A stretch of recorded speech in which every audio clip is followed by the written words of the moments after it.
நிறைய சகோதரர்கள் நம்மை தொடர்பு கொண்டு கேட்ட ஒரு கேள்விதான், சிரியாவில் தற்போது என்ன நடக்கிறது, இந்த போருடைய அடுத்த கட்டம் இங்கே நகர்கிறது என்ற பல கேள்விகளை பல பேரும் எழுப்பிக் கொண்டிருக்கிறது. இங்க அரபு நாடுகளுக்கு இருக்கக்கூடிய ரெண்டு பிரச்சனை, ஒன்று இஸ்ரேலுக்கு அவர்கள் அஞ்சுவது, இரண்டாவது ஈரானுக்கும் ஈரானுடைய நேச நாடுகளுக்கும் அஞ்சுவது. நேரம் பார்த்து கருவறுப்பதற்கான வாய்ப்பு தற்போது கிடைத்திருப்பதாக பல பேரும் உணர்ந்து கொள்கிறார்கள். ரஃபா கிராசிங் திறக்கணும், அதற்கு நாம் அழுத்தம் கொடுக்க வேண்டும் என்பதும், எதிர்காலத்தில் அத்தனை பேரும் இணைந்து செயல்பட்டு பாலஸ்தீனத்தை வெற்றி பெற செய்ய வேண்டும் என்பதுதான் அவர்களுடைய பேச்சுவார்த்தை முக்கிய கட்டங்களாக அமைந்திருக்கின்றன. புதன்கிழமையில் ஆரம்பித்து இன்றைய நாட்களுக்கு உள்ளாக கிட்டத்தட்ட 72 தடவைகள் யுத்த நிறுத்த மீறலில் ஈடுபட்டிருக்கிறது இஸ்ரேல் என்ற செய்திகளை இன்றைக்கு பகிரங்கமாகவே பிரான்ஸ் குற்றச்சாட்டாக முன்வைத்திருக்கிறது. தாக்குதலில் காயமுற்றிருந்த சிறுவர்கள் குழு ஒன்றை இன்றைக்கு அமெரிக்காவுக்கு அழைத்து அவர்களுக்கான சிகிச்சைகள் வாங்குவதற்கான ஏற்பாடுகள் செய்யப்பட்டிருக்கிறது. ஈராக்கை சேர்ந்த அமைப்பினர் ஈராக் அரசாங்கத்தை வலியுறுத்தி இருக்கிறார்கள், உடனடியாக நீங்கள் சிரியாவுக்கு படைகளை அனுப்ப வேண்டும், அசாதுடைய ஆட்சியை காப்பாற்ற வேண்டும். இனிமேலும் காசாவில் என்ன நரகத்தை ட்ரம்ப் உருவாக்கிவிட போகிறார், இது உருவாக்குறதுக்கு ஒண்ணுமே இல்ல ராஜா, எல்லாத்தையுமே அழிச்சு முடிச்சிட்டீங்க. எனவே இந்த மாதிரியான கருத்துக்களால் எந்த மாற்றமும் வராது என்பதை அவர்களும் சொல்லி இருக்கிறார்கள். அதே நேரத்தில் 21ஆம் நூற்றாண்டை ஆளப்போவது ஆயுதங்கள் அல்ல, ஊடகங்கள் தான் என்றார் மகாதீர் முகமது. ஒரு முக்கியமான வாக்கெடுப்பு நேற்றைய தினம் ஐநாவினுடைய பாதுகாப்பு கவுன்சிலிலே நடைபெற்று முடிந்திருக்கிறது. இன்றைய நிலையில் அல் ஜசீரா, மேற்கு கரையில் இருக்கக்கூடிய வெஸ்ட் பேங்க்ல இருக்கக்கூடிய அல் ஜசீராவினுடைய அலுவலகத்தை மூடுமாறு மீண்டும் பணிப்புரை விடுத்திருக்கிறது இஸ்ரேலிய ஆக்கிரமிப்பு பயங்கரவாத ராணுவம். நமக்கெல்லாம் தெரியும், வெள்ளிக்கிழமை இரவாக இது இருக்கிறது. நாளை காலையிலே புனிதமிக்க ஜுமா தொழுகை நடத்தப்பட இருக்கக்கூடிய நேரத்தில் பாலஸ்தீனத்திலே, குறிப்பாக ஜெருசலமில் இருக்கக்கூடிய மஸ்ஜிதுல் அக்ஸாவுக்கு தற்போதைய மக்கள் விரைய ஆரம்பித்திருக்கிறார்கள். இந்த இடத்திலிருந்து வெளியேறுங்கள், இல்லை என்றால் செத்து மடியுங்கள் என்பதுதான் அவர்களுடைய அறிவிப்பினுடைய முக்கியமாக இங்கு கவனிக்கப்படுகிறது. கெய்ரோவில் நடத்தப்பட்டு வந்த பேச்சுவார்த்தைகள் தற்போது முடிவுக்கு வந்திருக்கின்றன. கெய்ரோவிலே பேச்சுவார்த்தையில் கலந்து கொண்ட பாலஸ்தீன விடுதலை அமைப்பினுடைய தலைவர்களையும் ஃபத்தாஹ் அமைப்பினுடைய தலைவர்களையும் தான் இந்த புகைப்படத்திலே நீங்கள் பார்த்துக் கொண்டிருக்கிறீர்கள். இன்றைக்கு பேச்சுவார்த்தை முடிவுக்கு வந்ததற்கு பிறகு ஐநா சபையிலே 2 முக்கியமான தீர்மானங்களை கொண்டு வருவதற்கான முயற்சிகளை செய்திருக்கிறது பாலஸ்தீன அதிகார சபை. எதிர்வருகிற 11ஆம் தேதி ஐநாவிலே இந்த 2 தீர்மானங்களும் வாக்கெடுப்புக்கு வர இருக்கின்றன. குடிப்பதற்கு தண்ணீர் இல்லை, பட்டினியோடு தான் போராட வேண்டியிருக்கிறது. பல சந்தர்ப்பங்களில் பல தலைவர்களையும் இழந்திருக்கிறார்கள். எது எப்படி போனாலும் என்னுடைய உரிமையை விட மாட்டோம், இது என்னுடைய சொந்த பூமி என்று களத்திலே நின்று கொண்டிருக்கிறார்கள். பெரும்பாலும் இன்னைக்கு வந்திருக்கக்கூடிய செய்தியை நம்ம பார்த்தோம்னா, இதே வேகத்தில் அவங்க வருவாங்களா, கண்டிப்பாக சிரியாவை கைப்பற்றிடுவாங்க. ஆசாத் இப்ப எங்க இருக்கிறார் செய்திகள் வெளியே தெரியாம இருக்கிறது. பாலஸ்தீனத்தினுடைய ரொனால்டோ என்று அழைக்கப்பட்ட சிறுவன் இன்றைக்கு கொல்லப்பட்டிருக்கிறான். இந்த சிறுவன் தான், அவருடைய டீம் தான் இந்த டீம்ல பாலஸ்தீனத்தில் ஒரு ரொனால்டோ என்றுதான் இந்த போயை அழைப்பாங்க. கோலன் குன்றுகள் வழியாக இஸ்ரேல் மீது தாக்குதல் நடத்தலாம்.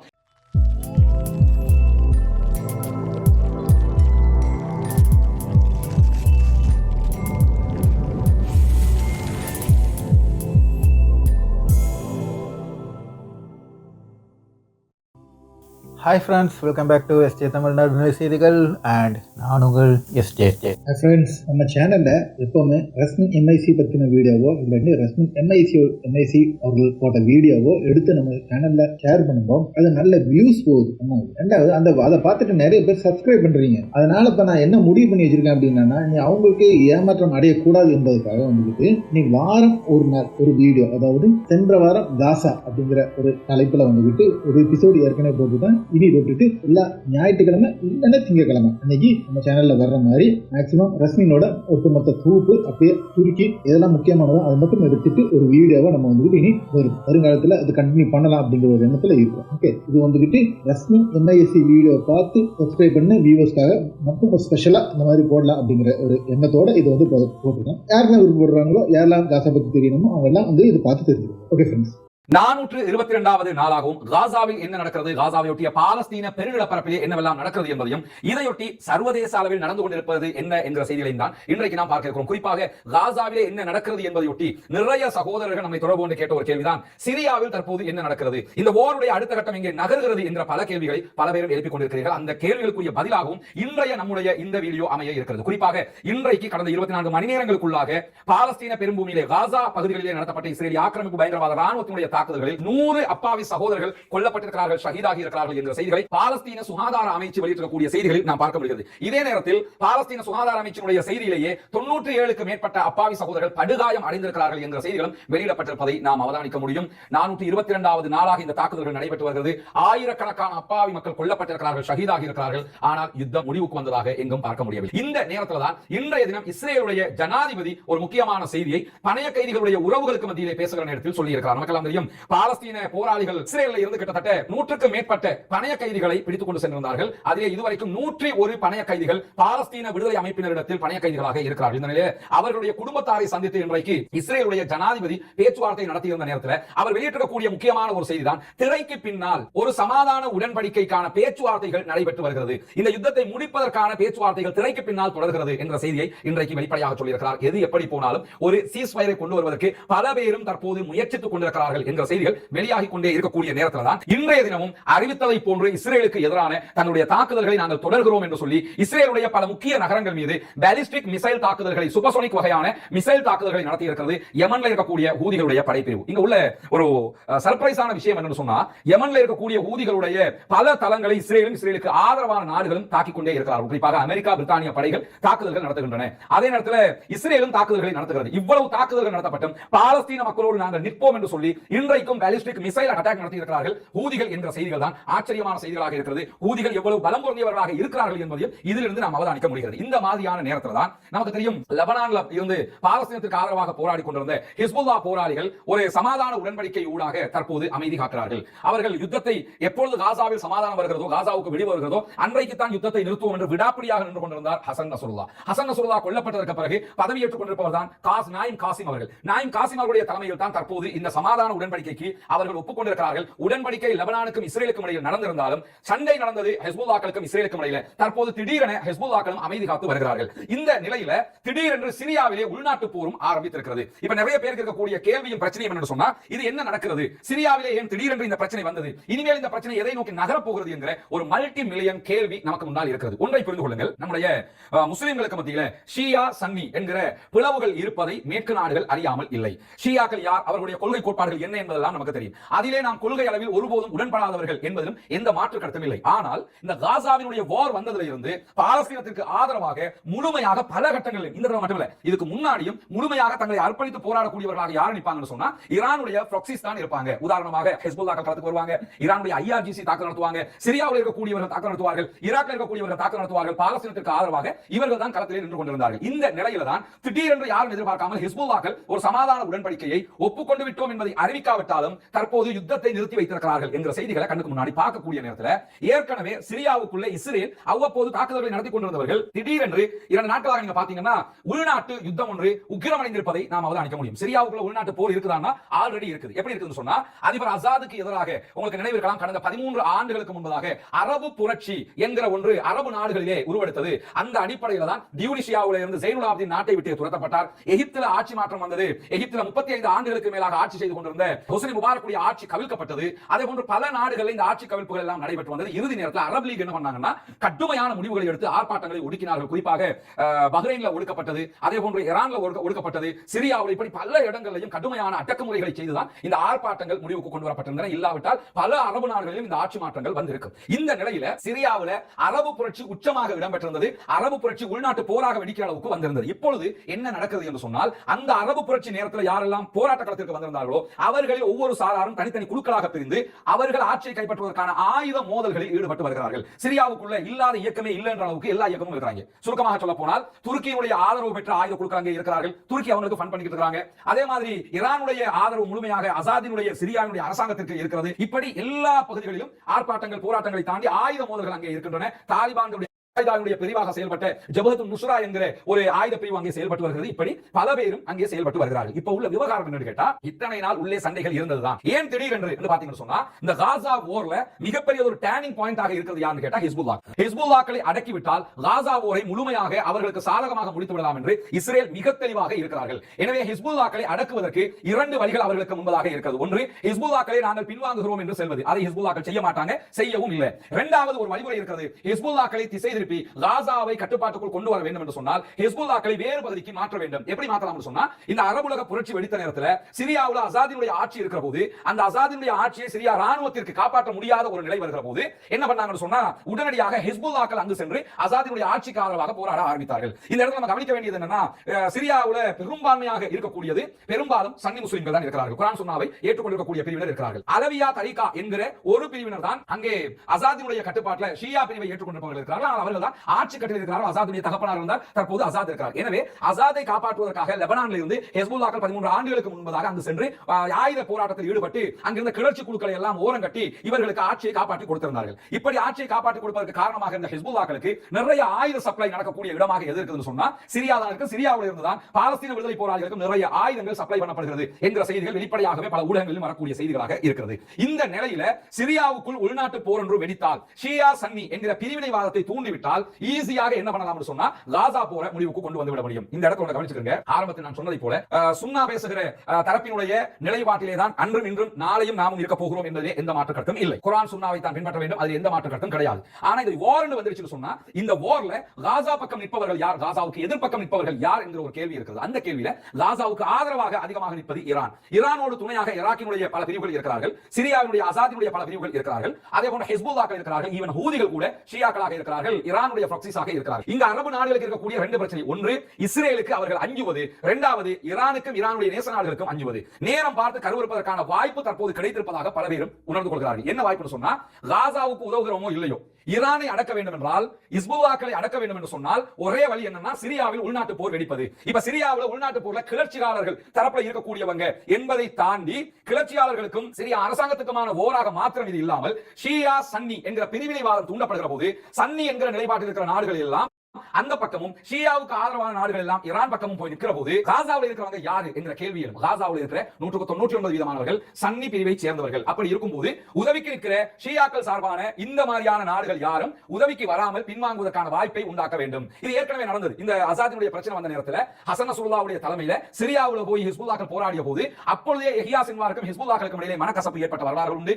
அது பிற்பட்ட நாட்கள் அவங்க அதை சமாளித்து சுமூகமாக மாற்றிக் கொண்டார்கள். ஆனால் பன்னெடுங்காலமாக அந்த மனக்கசப்பு இருந்தது. நீங்கள் அசாதுக்காக நீங்க போயிருக்க கூடாது, அங்க இவ்வளவு பேரை கொண்டு குவிச்சிருக்க கூடாது என்கிற அந்த பிரச்சனை எல்லாம் இருந்தது. இந்த நேரத்தில் ஹிஸ்புல்லாக்களுக்கு இரண்டு நிர்பந்தங்கள் இருக்கிறது. ஒன்று அசாதினுடைய சிரியாவுடைய அரசாங்கத்தை பாதுகாக்க வேண்டிய தேவை இருக்குது கிளர்ச்சி குழுக்களுக்கு எதிராக. இரண்டாவது காசாவிலே பாலஸ்தீனர்களை பாதுகாக்க வேண்டிய தேவை இருக்கிறது. இதில் எதை அவர்கள் தேர்வு செய்ய போகிறார்கள் என்பதை பொறுத்து தான் இந்த யுத்தத்தினுடைய நிலை மாறப்போகிறது. நமக்கு புரிகிற அளவில் என்ன நடக்கும் சொன்னா, முதலாவது தங்களுக்கு ஆயுதங்களை தரக்கூடிய, தங்களுக்கு முழுமையாக ஒத்துழைக்கக்கூடிய, தங்களை வளர்த்துவிட்ட ஈரான் சொல்வதை அவர்கள் கேட்க தலைப்படுவார்கள். அப்படி கேட்க தலைப்படுகிற போது அவர்கள் சிரியாவுக்கு ஆதரவாக கிளர்ச்சி குழுக்களுக்கு எதிராக போய் நிற்பார்கள். இந்த கிளர்ச்சி குழுக்களை தூண்டிவிட்டு தற்போது அலப்போல பல பகுதிகள் கைப்பற்றப்பட்டிருக்கிறது. அலப்போ விமான நிலையத்தை கிளர்ச்சியாளர்கள் கைப்பற்றி இருக்கிறார்கள். அலப்போவினுடைய இன்னும் பல முக்கிய அரச கட்டடங்களையும் கைப்பற்றி இருக்கிறார்கள். இவர்களுக்கு உதவியாக இருப்பது துருக்கியினுடைய ஒரு சாரார் உதவியாக இருக்கிறது. துருக்கி அரசாங்கத்தினுடைய ஆதரவு பெற்ற சில பேர் இருக்கிறார்கள். அதே நேரத்தில் வெஸ்டினுடைய ஆதரவு பெற்றவர்கள், மேற்கு நாடுகளுடைய ஆதரவு பெற்றவர்களும் இருக்கிறார்கள். இங்க கவனிக்க நகைமுறை தெரியுமா? அரசாங்கத்துக்கு எதிராக ஆயுதம் ஏந்தி இப்படி ஒரு காரியத்தை செய்கிறவர்களை அமெரிக்காவும் அமெரிக்காவுடைய நேச நாடுகளும் பயங்கரவாதிகள் என்று முத்திரை குத்துவார்கள். இந்த இடத்துல சிரியாவுல போய் இந்த கிளர்ச்சியில் ஈடுபடக்கூடியவர்கள்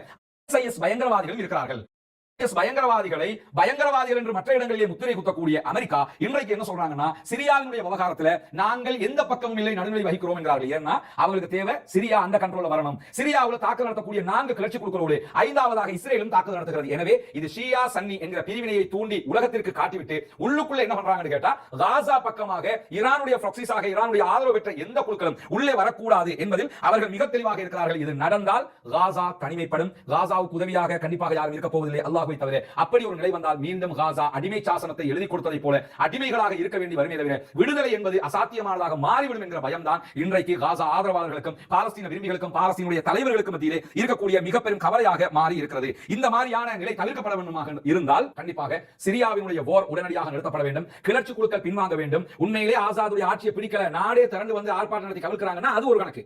ஆனால் இப்படியான ஆயுத குழுக்களை வைத்து இந்த நேரத்தில் கவிழ்க்க நினைப்பது என்பது ஒன்று ஆசாத்தை கவிழ்க்க வேண்டும் என்கிற தேவை, இரண்டாவது காசா விவகாரத்தை திசை திருப்ப வேண்டும் என்கிற கேள்வி. அப்படி திருப்புகிற போது கண்டிப்பாக ஹிஸ்புல்லாக்கள் அவர்களுடைய பக்கம் செல்வார்கள் என்கிற காரணத்தினால்தான் இந்த ஏற்பாட்டை இவர்கள் செய்கிறார்கள். இதுதான் சிரியாவினுடைய தற்போதைய சுருக்கமான நிலையாக இருக்கிறது. எனவே நாம் என்ன முடிவை எடுப்பது என்கிற கேள்வி பலருக்கும் இருக்கும். மார்க்க அடிப்படையில் குர்ஆனையும் நபிகள் நாயகம் ஸல்லல்லாஹு அலைஹி வஸல்லம் வழிகாட்டலை மாத்திரம் தான் நாம் பின்பற்ற வேண்டும் என்பதில் எல்முனை அளவுக்கும் எந்த சந்தேகமும் கிடையாது. அதே நேரத்தில் இது ஒரு ஜியோ பாலிடிக்ஸ் என்கிற அடிப்படையில் சர்வதேச அளவில் நடக்கக்கூடிய புவியியல் ரீதியிலான அரசியல் என்கிற வகையில் காசாவில் ஜெயிக்க முடியாத இஸ்ரேல், ஹிஸ்புல்லாக்களோடு ஜெயிக்க முடியாத இஸ்ரேல் தன்னுடைய தோல்வியை மறைப்பதற்காக உள்நாட்டு குழப்பத்தை உண்டாக்கி விடுகிறது. இந்த நேரத்தில் UAE சிரியா பக்கம் நிற்கிறார்கள், ஈரான் சிரியா பக்கம் நிற்கிறார்கள். இப்படி சில நாடுகள் சிரியா பக்கம் நிற்க, அதே நேரத்தில் சவுதி அரேபியா உள்ளிட்ட பல நாடுகள் அதற்கு எதிரான நிலைப்பாட்டை எடுத்தார்கள் என்று சொன்னால் காசா மறக்கடிக்கப்பட்டுவிடும். அரபு நாடுகளுக்கு மத்தியில் சண்டையாக அது மாறிவிடும். அதை தூண்டுவதுதான் இஸ்ரேலுடைய மிகப்பெரிய நோக்கமாகவும் இருக்கிறது. ஏன்னா எவனுக்கு ஜெயிக்க முடியலையோ அவன் இது போன்ற முதுகிலே குத்துகிற காரியங்களை செய்வான். அதை செய்வதற்கு தான் மொசாத் ஒட்டுமொத்தமாக ட்ரை பண்ணிக்கிட்டு இருக்காங்க.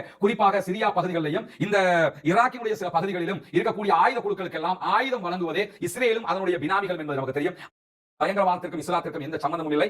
பயங்கரவாதிகளை வளர்த்து விட்டதும், அவர்களை உலகத்திற்கு காட்டியதும், அவர்களுக்கு தேவையான ஒத்துழைப்பை கொடுப்பதும் சர்வதேச வெஸ்ட் நாடுகள் என்பதும் அத்தனை பேருக்கும் தெரியும். இந்த நிலையில தான் ஒரு குழப்பகரமான நிலை ஏற்பட்டிருக்கிறது.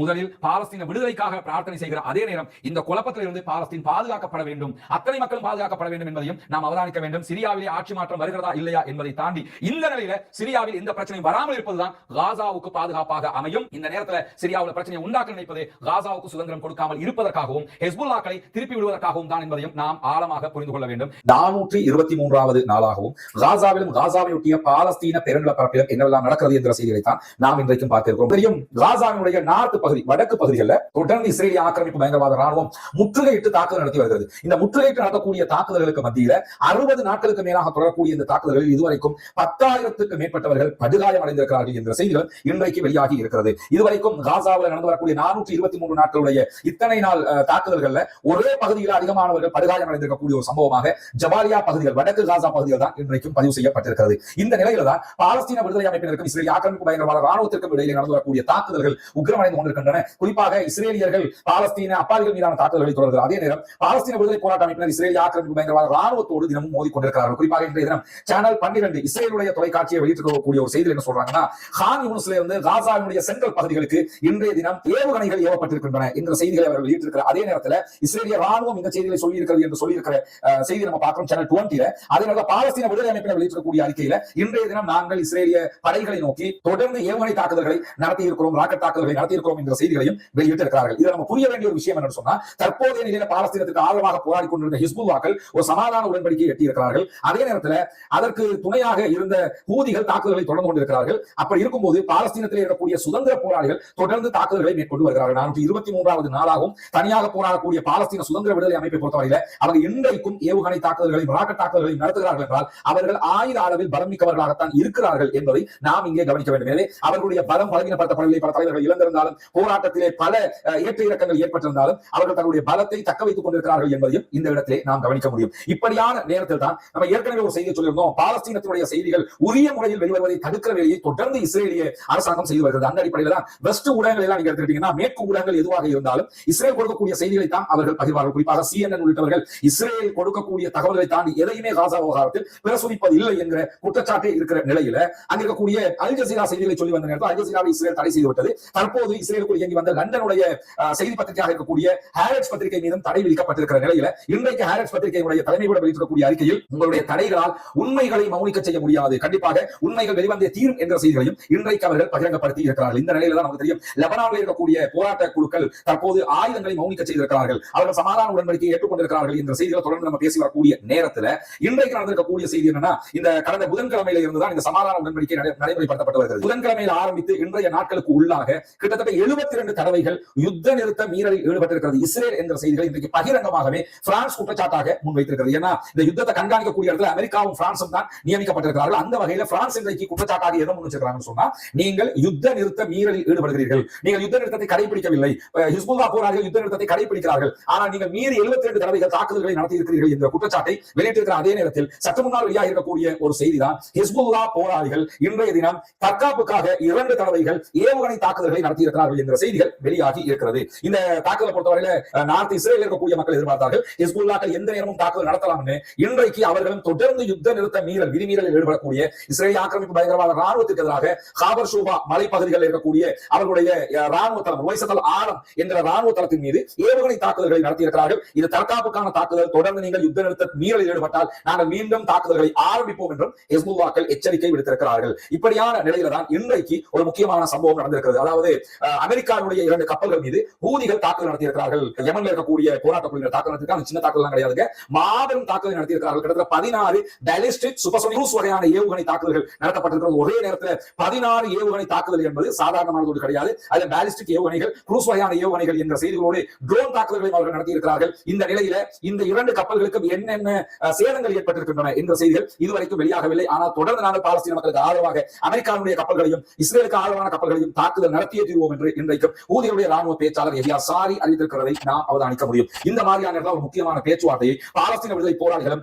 வெஸ்ட் பேங்க் பகுதி, மேற்கு கரை பகுதிகளில் ஆட்சி செய்து கொண்டிருக்கக்கூடிய ஃபத்தாஹ் இயக்கமும் எகிப்திலே சந்தித்து பேச்சுவார்த்தை நடத்தி கொண்டிருக்கிறார்கள். நமக்கு ஜூன் மாதத்துல சீனாவுல பாலஸ்தீனத்தில் இயங்கக்கூடிய 14 அமைப்புகள் ஒன்றிணைக்கப்பட்டது. ஏற்கனவே ரஷ்யாவில் ஒன்றிணைக்கப்பட்டாலும் பிறகு சீனாவில் ஒன்றிணைக்கப்பட்டு அத்தனை பேரும் ஒற்றுமையாக பயணிக்க வேண்டும் என்ற அறிவுரையை சீனாவும் ரஷ்யாவும் வழங்கி இருந்த நேரத்தில் தான் தற்போது எகிப்திலே சந்தித்து பேச்சுவார்த்தை நடத்தியிருக்கிறார்கள். அதாவது இந்த பேச்சுவார்த்தை மிக முக்கியமான ஒன்றாக அமைந்திருப்பது என்னன்னா ரஃபா கிராசிங் திறக்கணும், அதற்கு நாம் அழுத்தம் கொடுக்க வேண்டும் என்பதும் எதிர்காலத்தில் அத்தனை பேரும் இணைந்து செயல்பட்டு பாலஸ்தீனத்தை வெற்றி பெற செய்ய வேண்டும் என்பதுதான் அவர்களுடைய பேச்சுவார்த்தை முக்கிய கட்டங்களாக அமைந்திருக்கின்றன. எது எப்படி போனால் ரஃபா கிராசிங் திறக்கப்பட வேண்டும் என்பதை எகிப்து இன்றைக்கு வலியுறுத்தி இருக்கிறது. பாலஸ்தீனத்திற்கான மனிதாபிமான உதவிகளை ஏற்படுத்துகிற ஒரு மாநாடு இன்றைக்கு எகிப்திலே நடைபெற்ற நேரம் அந்த மாநாட்டினுடைய தீர்மானமாக எகிப்து என்ன சொல்லியிருக்காங்கன்னா ரஃபா கிராசிங் உடனடியாக திறக்கப்பட வேண்டும். ரஃபா கிராசிங்கை காரணம் கொண்டும், அதாவது எகிப்துக்கும் காசாவுக்கும் இடையிலான கிராசிங் பேர் ரஃபா கிராசிங் சொல்லுவாங்க. ரஃபா பார்டர்ல இருக்கிறதுனால அந்த பார்டர் வழியாக தான் காசாவுக்குள்ள உணவுகள் எதுனாலும் வரணும், உணவு மட்டும் எதுனாலும் வரணும், அதுக்காக அந்த வழியாக தான், இல்லைன்னா கரையம் அபு ஷலேம் வழியாக வரணும். இந்த ரெண்டையுமே இஸ்ரேல் மூடி வச்சிருக்கிற காரணத்தினால இந்த இடங்கள் திறக்கப்பட வேண்டும். அந்த இடத்தில் இருக்கக்கூடிய இஸ்ரேல் ஆக்கிரமிப்பு பயங்கரவாத வெளியேற வேண்டும். அதே போன்று அந்த பகுதிகளில் இருக்கக்கூடிய பிலடெல்பி காரிடோர் பகுதிகளிலும்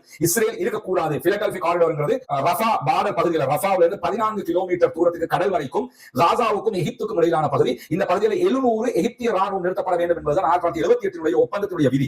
அந்த விதி தான் ஃபாலோ பண்ணப்படும் தவிர எக்காரணம் கொண்டும் இஸ்ரேல் அந்த இடத்தில் இருக்கக்கூடாது என்பதையும் இன்றைக்கு திட்டவட்டமாக மாநாட்டிலே எகிப்து போல்டாக அறிவித்திருக்கிறார்கள். உண்மையில் அது வரவேற்புக்குரிய விவகாரம் என்பதிலும் எந்த மாற்று கருத்தும் இருக்க முடியாது. இந்த நேரத்தில் தான் இன்றைய தினம் இஸ்ரேலிய ஆக்கிரமிப்பு பயங்கரவாத ராணுவம் தங்களுடைய ஒரு பட்டாலியனுடைய முக்கியமான கேப்டன் பாலஸ்தீனத்தில் கொல்லப்பட்டிருக்கிறான் என்ற செய்திகளை வெளியிட்டிருக்கிறார்கள். இன்றைக்கு நடைபெற்ற இஸ்ரேலுக்கு எதிரான தாக்குதல்கள்ல 3 D9 வகையான புல்டோசர்களை பாலஸ்தீன விடுதலை அமைப்பினர் அளித்திருக்கிறார்கள். அதில் ஒரு மெர்காவா டேங்க் மொத்தமாக அளிக்கப்பட்டிருக்கிறது. அந்த டேங்குக்கு உள்ளே இருந்த இஸ்ரேலுடைய ஒரு கேப்டன் கொல்லப்பட்டிருக்கிறான் என்ற செய்திகளையும் அவர்கள் இன்றைக்கு ஒப்புக்கொண்டு அறிவித்திருப்பதை நாம் பார்க்க முடிகிறது. இந்த மாதிரியான நேரத்தில் தான் இன்றைக்கு இறுதியாக வெளியாக இருக்கக்கூடிய ஒரு முக்கியமான செய்தி என்று சொன்னா, இஸ்ரேலுடைய ஓய்வு பெற்ற ஜெனரல் மேஜர் ஜெனரல் இன்றைக்கு வெளியிட்டிருக்கக்கூடிய அறிக்கை என்ன சொல்றாரு சொன்னா, நெதன்யாகு மீதான நம்பிக்கையை இஸ்ரேலிய ராணுவத்தினர் இழந்திருக்கிறார்கள். இனிமேலும் யுத்தம் செய்வதற்கு அவர்கள் விரும்பவில்லை, அவர்கள் சோர்வடைந்திருக்கிறார்கள். அதே நேரத்தில் அவர்களுக்கு இனிமேல் சண்டையிடுவதற்கான விருப்பமில்லை என்பதும் மிக தெளிவாக தெரிகிறது. எனவே உடனடியாக ஒரு பேச்சுவார்த்தை நடத்தி ஒரு ஒப்பந்தத்தை எட்டி பாலஸ்தீனத்துக்கும் இஸ்ரேலுக்கும் இடையிலான ஒப்பந்தமாக அதை மாற்றி அங்கிருக்கக்கூடிய பணைய கைகளை மீட்டுக் கொண்டு ராணுவத்தை ரிட்டர்ன் எடுப்பதுதான் இந்த நேரத்துக்கு தகுதியானது. அதைத்தான் நாம் செய்ய வேண்டும் என்பதையும் ஓய்வு பெற்ற மேஜர் ஜெனரல் சொல்லியிருக்கக்கூடிய செய்தியில் ஹேரட்ஸ் உள்ளிட்ட பத்திரிகைகள் இன்றைக்கு தெளிவாக வெளியிட்டிருக்கிறார்கள். பொறுத்திருந்து பார்ப்போம் என்ன நடக்கிறது என்பதை. இன்றைக்கு நடைபெற்ற பல செய்திகளுடைய மிக மிக முக்கியமான செய்திகளை தான் இந்த இடத்தில் பகிர்ந்திருக்கிறோம். 424வது நாளாகவும் காசாவிலும் காசாவையொட்டிய பாலஸ்தீன பெருநிலப்பரப்பிலும் என்னவெல்லாம் நடக்கிறது என்கிற செய்திகளை தான் விரிவாக பார்க்க இருக்கிறோம். குறிப்பாக நமக்கெல்லாம் தெரியும், கடந்த சில நாட்களாக காசாவினுடைய கிரவுண்ட் சிச்சுவேஷன் டோட்டலாக சேஞ்ச் ஆகி இருக்கிறது. குறிப்பாக காசாவிலே போராடக்கூடிய இடத்தில் பாலஸ்தீன விடுதலை போராட்ட அமைப்பை சேர்ந்தவர்கள் மாத்திரம் தனித்து விடப்பட்டிருக்கிறார்கள். லெபனானுக்கும் இஸ்ரேலுக்கும் இடையே 60 நாட்கள் கொண்ட ஒரு போர் நிறுத்தம் நடைமுறையில் இருக்கிறது. அதிலும் சில பிரச்சனைகள் நடந்து வருகிறதை நாம் பார்த்துக் கொண்டிருக்கக்கூடிய அதே நேரத்தில் ஹூதிகள் யமன்ல இருந்து தாக்குதல்களை தொடர்ந்து கொண்டிருக்கிறார்கள். நேற்றைய தினமும் அவர்கள் பாரிய தாக்குதல் ஒன்றை நடத்திய செய்தியை நாம் விரிவாக பேசியிருந்தோம். இப்படியான நேரத்தில் தான் தற்போது சிரியாவில் ஒரு மிகப்பெரிய உள்நாட்டு குழப்பம் உண்டாக்கப்பட்டிருக்கிறது. ஆரம்பத்தில் நம்ம தனியான ஒரு வீடியோவாகவும் அதை போட்டுக்கிறோம். இன்னும் விரிவாகவும் நாளைக்கு ஒரு தனி வீடியோ வெளியிடப்பட இருக்கிறது. சிரியாவினுடைய விவகாரம் என்ன என்பதை நீங்கள் புரிந்து கொள்வதற்காக சுருக்கமாக ஒன்றை புரிந்து கொள்ளுங்கள். சிரியாவுக்கும் காசாவுக்கும் என்ன தொடர்பு வரப்போகிறது என்பதை பொறுத்தவரையில் சிரியாவினுடைய அதிபராக இருக்கிற பஷர் அல் அசாத் ஆயிரக்கணக்கானவர்களை கொன்று குவித்த ஒரு கொடூரமான ஆட்சியாளர் என்பதிலே யாருக்கும் எந்த மாற்று கருத்துமில்லை. 13 ஆண்டுகளுக்கு முன்பதாக அரபு புரட்சியின் போது இது உச்சமாக நடந்தது. பல பேருக்கு தெரியும். ஐலான் என்கிற பெயரை யாரும் மறந்திருக்க முடியாது. ஐலான் என்கிற ஒரு குழந்தை பிள்ளை கடற்கரையிலே கடல் மண்ணிலே மரணித்த நிலையில் ஜனாசாவாக இருந்தது சர்வதேச அளவில் ஒரு பெரிய பேசுபொருளாக மாறியது. இப்படி இவ்வளவு குழந்தைகள் பெரியவர்கள் பல பேரை கொன்று குவித்த ஒரு இடத்தில் அசாத் இருக்கிறார். இந்த உள்நாட்டு குழப்பம் 13 ஆண்டுகளாக இருந்து வந்தது. திடீரென்று தற்போது சூடுபிடித்திருக்கிறது. அவருடைய உள்நாட்டு குழப்பத்தின் அடிப்படையில் அசாதுடைய ஆட்சி மாற வேண்டுமா இல்லையா என்பதை அவர்கள் தீர்மானிக்க வேண்டும். அதை மாற்ற கருத்தில்லை. ஆனால் தற்போதைய நிலையில் ஏன் இந்த பிரச்சனை மேலே எழுந்தது என்பதை பார்த்தீர்கள் என்றால், சிரியாவிலே அசாதுக்கு எதிரான போராட்டங்கள் அல்லது தாக்குதல்கள் தொடர்கிற போது அசாதை காப்பாற்றுவதற்காக ரஷ்யா களத்திற்கு வந்திருக்கிறது. அதே நேரத்தில் ஈரானும் அசாதை காப்பாற்ற போய்விடுவார்கள், லெபனானில் இருக்கக்கூடிய ஹிஸ்புல்லாக்களும் அசாதை காப்பாற்ற போய்விடுவார்கள் என்றிருந்தால் பாலஸ்தீனம் தனித்து விடப்படும், காசா தனித்து விடப்படும். ஆல்மோஸ்ட் தற்போதைய நிலை அப்படித்தான் இருக்கிறது. இன்றைக்கு கதாயிப் ஹிஸ்புல்லா என்கிற ஈராக்கை சேர்ந்த அமைப்பினர் ஈராக் அரசாங்கத்தை வலியுறுத்தி இருக்கிறார்கள். உடனடியாக நீங்கள் சிரியாவுக்கு படைகளை அனுப்ப வேண்டும், அசாதுடைய ஆட்சியை காப்பாற்ற வேண்டும். நீங்கள் அனுப்பாவிட்டால் எங்களுடைய படைப்பிரிவுகள் அங்கு சென்று போராடுவதற்கு தயாராக இருக்கிறோம் என்று அறிவித்திருக்கிறார்கள். இங்க நீங்க பாத்தீங்கன்னா ஒரு நகை முரண் இருக்கும். என்னன்னா, பொதுவாக ஒரு அரசாங்கத்துக்கு எதிராக யாராவது ஆயுதம் ஏந்தி போராடினாங்கன்னு சொன்னா அவர்களை பயங்கரவாதிகள் என்று முத்திரை குத்துகிற மேற்கு நாடுகள், குறிப்பாக இஸ்ரேலுக்கு எதிராக தங்களுடைய நாட்டை மீட்டெடுப்பதற்காக போராடுகிறவர்களை பயங்கரவாதிகள் என்று சொல்லக்கூடிய மேற்கு நாடுகள் இந்த இடத்தில் அசாதுக்கு எதிராக ஆயுதம் ஏந்தி போராடக்கூடியவர்களை கிளர்ச்சியாளர்கள் அல்லது நாட்டை மீட்கிறவர்கள் என்கிற பேச்சுக்களை கொண்டு தலையங்கம் போடுவதை நீங்கள் பார்க்க முடியும். பிபிசி உள்ளிட்ட பல ஊடகங்கள் அங்க போய் அலப்போ கைப்பற்றப்பட்டிருக்கிறது, சிரியாவுடைய தலைநகர் கைப்பற்றப்பட்டிருக்கிறது. அங்க போய் மீடியா கவரேஜ் பண்றாங்க, பொதுமக்களிட்ட கருத்து கேட்கணும், என்ன கருத்துக்களை மட்டும் வெளியிடுறாங்க, தணிக்கை பண்ணி என்ன வெளியிடுறாங்கன்னு சொன்னா அசாதுடைய ஆட்சி இல்லாம போகணும், எங்களுக்கு இந்த கிளர்ச்சியாளர்களுடைய இந்த தன்மைகள் பிடிச்சிருக்குது, ஒரு நாட்டை வந்து சண்டையிட்டு ராணுவ புரட்சி ஒன்று நடப்பதற்கான உள்நாட்டு கிளர்ச்சி வெடித்துக் கொண்டிருக்கிறது, அதுல ஒருதலை பட்சமாக என்ன பண்றாங்க, தங்களுக்கு யார் வர வேண்டும் என்று முடிவெடுக்கிறார்கள். இந்த பிரச்சனையில காசாவை திசை திருப்பணும் சொன்னா இப்ப சிரியாவில் உள்நாட்டு போர் உக்கிரம் அடைய வேண்டும். அதற்கு என்ன வழி என்று சொன்னால் கிளர்ச்சியாளர்கள் ரொம்ப நல்லவங்க என்று காட்ட வேண்டும். யமன்ல ஹூதிகள் கிளர்ச்சி பண்ணினால் அவர்களை தீவிரவாதிகள் என்று முத்திரை குத்துகிறார்கள். காசாவுக்குள்ள தங்களுடைய மக்களுக்காக போராடுகிறவர்களை தீவிரவாதிகள் என்று முத்திரை குத்துகிறார்கள். லெபனான்ல தங்களுடைய மக்களுக்காக போராடுகிறவர்களை தீவிரவாதிகள் என்று முத்திரை குத்துகிறார்கள். இதே நேரத்தில் சிரியாவுக்கு ஐரோப்பில் அசாதை ஓரம் கட்ட வேண்டும் என்பதற்காக யார் ஆயுதம் ஏந்தி போராடுகிறார்களோ அவர்களை நல்லவர்கள் என்கிறார்கள். இப்படி தங்களுக்கு தேவை என்றால் நல்லவர்கள் என்றும் தங்களுக்கு தேவை என்றால் தீவிரவாதிகள் என்றும் முத்திரை குத்துகிற வளமையை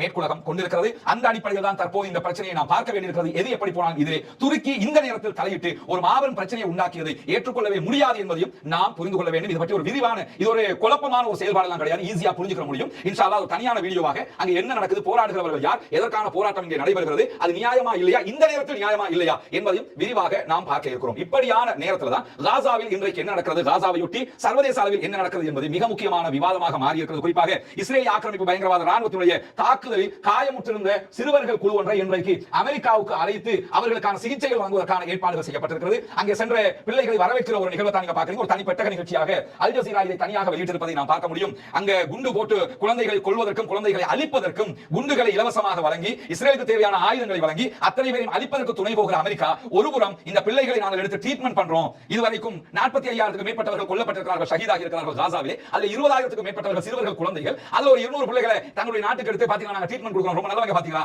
காசா பிள்ளைகளுக்கு எங்களை மாதிரி நல்லது செய்யக்கூடியவங்க யாராவது இருக்கிறாங்களா? இதுதான் மீடியா எத்திக்ஸ், இதுதான் ஊடக பயங்கரவாதம் கூட இதை சொல்லலாம். ஊடகங்கள் வழியாக அவ்வளவு அநியாயத்தை செய்துவிட்டு இப்படி ஒரு காரியத்தை செய்யத்தான் வேணும், அதை மறுக்கல. ஆனா இந்த காரியத்தை காட்டி நாங்க ரொம்ப நல்லவங்க, மனிதாபிமானம் மிக்கவங்க, அப்ப ஊடகங்கள் எல்லாம் பெரிதாக இதை காட்டுவாங்கன்னு சொன்னா பிள்ளைகளுக்கு ட்ரீட்மெண்ட் பண்றாங்க காட்டுவாங்க. ஆனா அதே பிள்ளைகளுக்கு இந்த நிலை வருவதற்கு காரணமே இவர்கள் தான் என்பதை நாம் இந்த இடத்திலே புரிந்து கொள்ள வேண்டும். இப்படியான நேரத்தில் ஆக்கிரமிக்கப்பட்ட மேற்கு கரை வெஸ்ட் பேங்க் பகுதிகளில் இன்றைக்கும் 18 பாலஸ்தீன அப்பாவிகளை கைது செய்திருக்கிறது இஸ்ரேலிய ராணுவம் என்கிற செய்திகளும் வெளியாகி இருக்கிற அதே நேரத்தில் ஒரு முக்கியமான மாநாடு இன்றைக்கு சவுதி அரேபியாவிலே நடைபெற்று வருகிறது. அந்த மாநாட்டிலே பல நாட்டினுடைய தலைவர்கள் கலந்து கொண்டிருக்கிற அதே நேரத்தில் அந்த மாநாடு நடக்கிற அதே நேரத்தில் பிரான்சினுடைய அதிபர் இமானுவேல் மெக்ரானும் சவுதி அரேபியாவுக்கு விஜயம் மேற்கொண்டிருக்கிறார். 2006க்கு பிறகு சவுதி அரேபியாவுக்கு செல்லுகிற முதலாவது பிரான்சினுடைய அதிபராக மெக்ரான் பார்க்கப்படுகிறார். இந்த நேரத்தில் தான் சவுதியில் நடைபெற்றக்கூடிய இந்த மாநாட்டிலே உடனடியாக போர் நிறுத்தம் காசாவில் கொண்டு வரப்பட வேண்டும், காசாவிலே இன அழிப்பு செய்கிற இஸ்ரேலுடைய செயல்பாடுகளை நாங்கள் ஏற்றுக்கொள்ள மாட்டோம் என்று அரபு நாடுகள் வளமை கொண்டு ஒரு அறிக்கை வெளியிட்டிருக்கிறார். அதே நேரத்தில் மெக்ரான் MBS சந்திப்பு மிக முக்கியமான ஒரு சந்திப்பாக மாறி இருக்கிறது. குறிப்பாக எப்படியாவது காசாவிலே ஒரு அமைதியை கொண்டு வர வேண்டும்,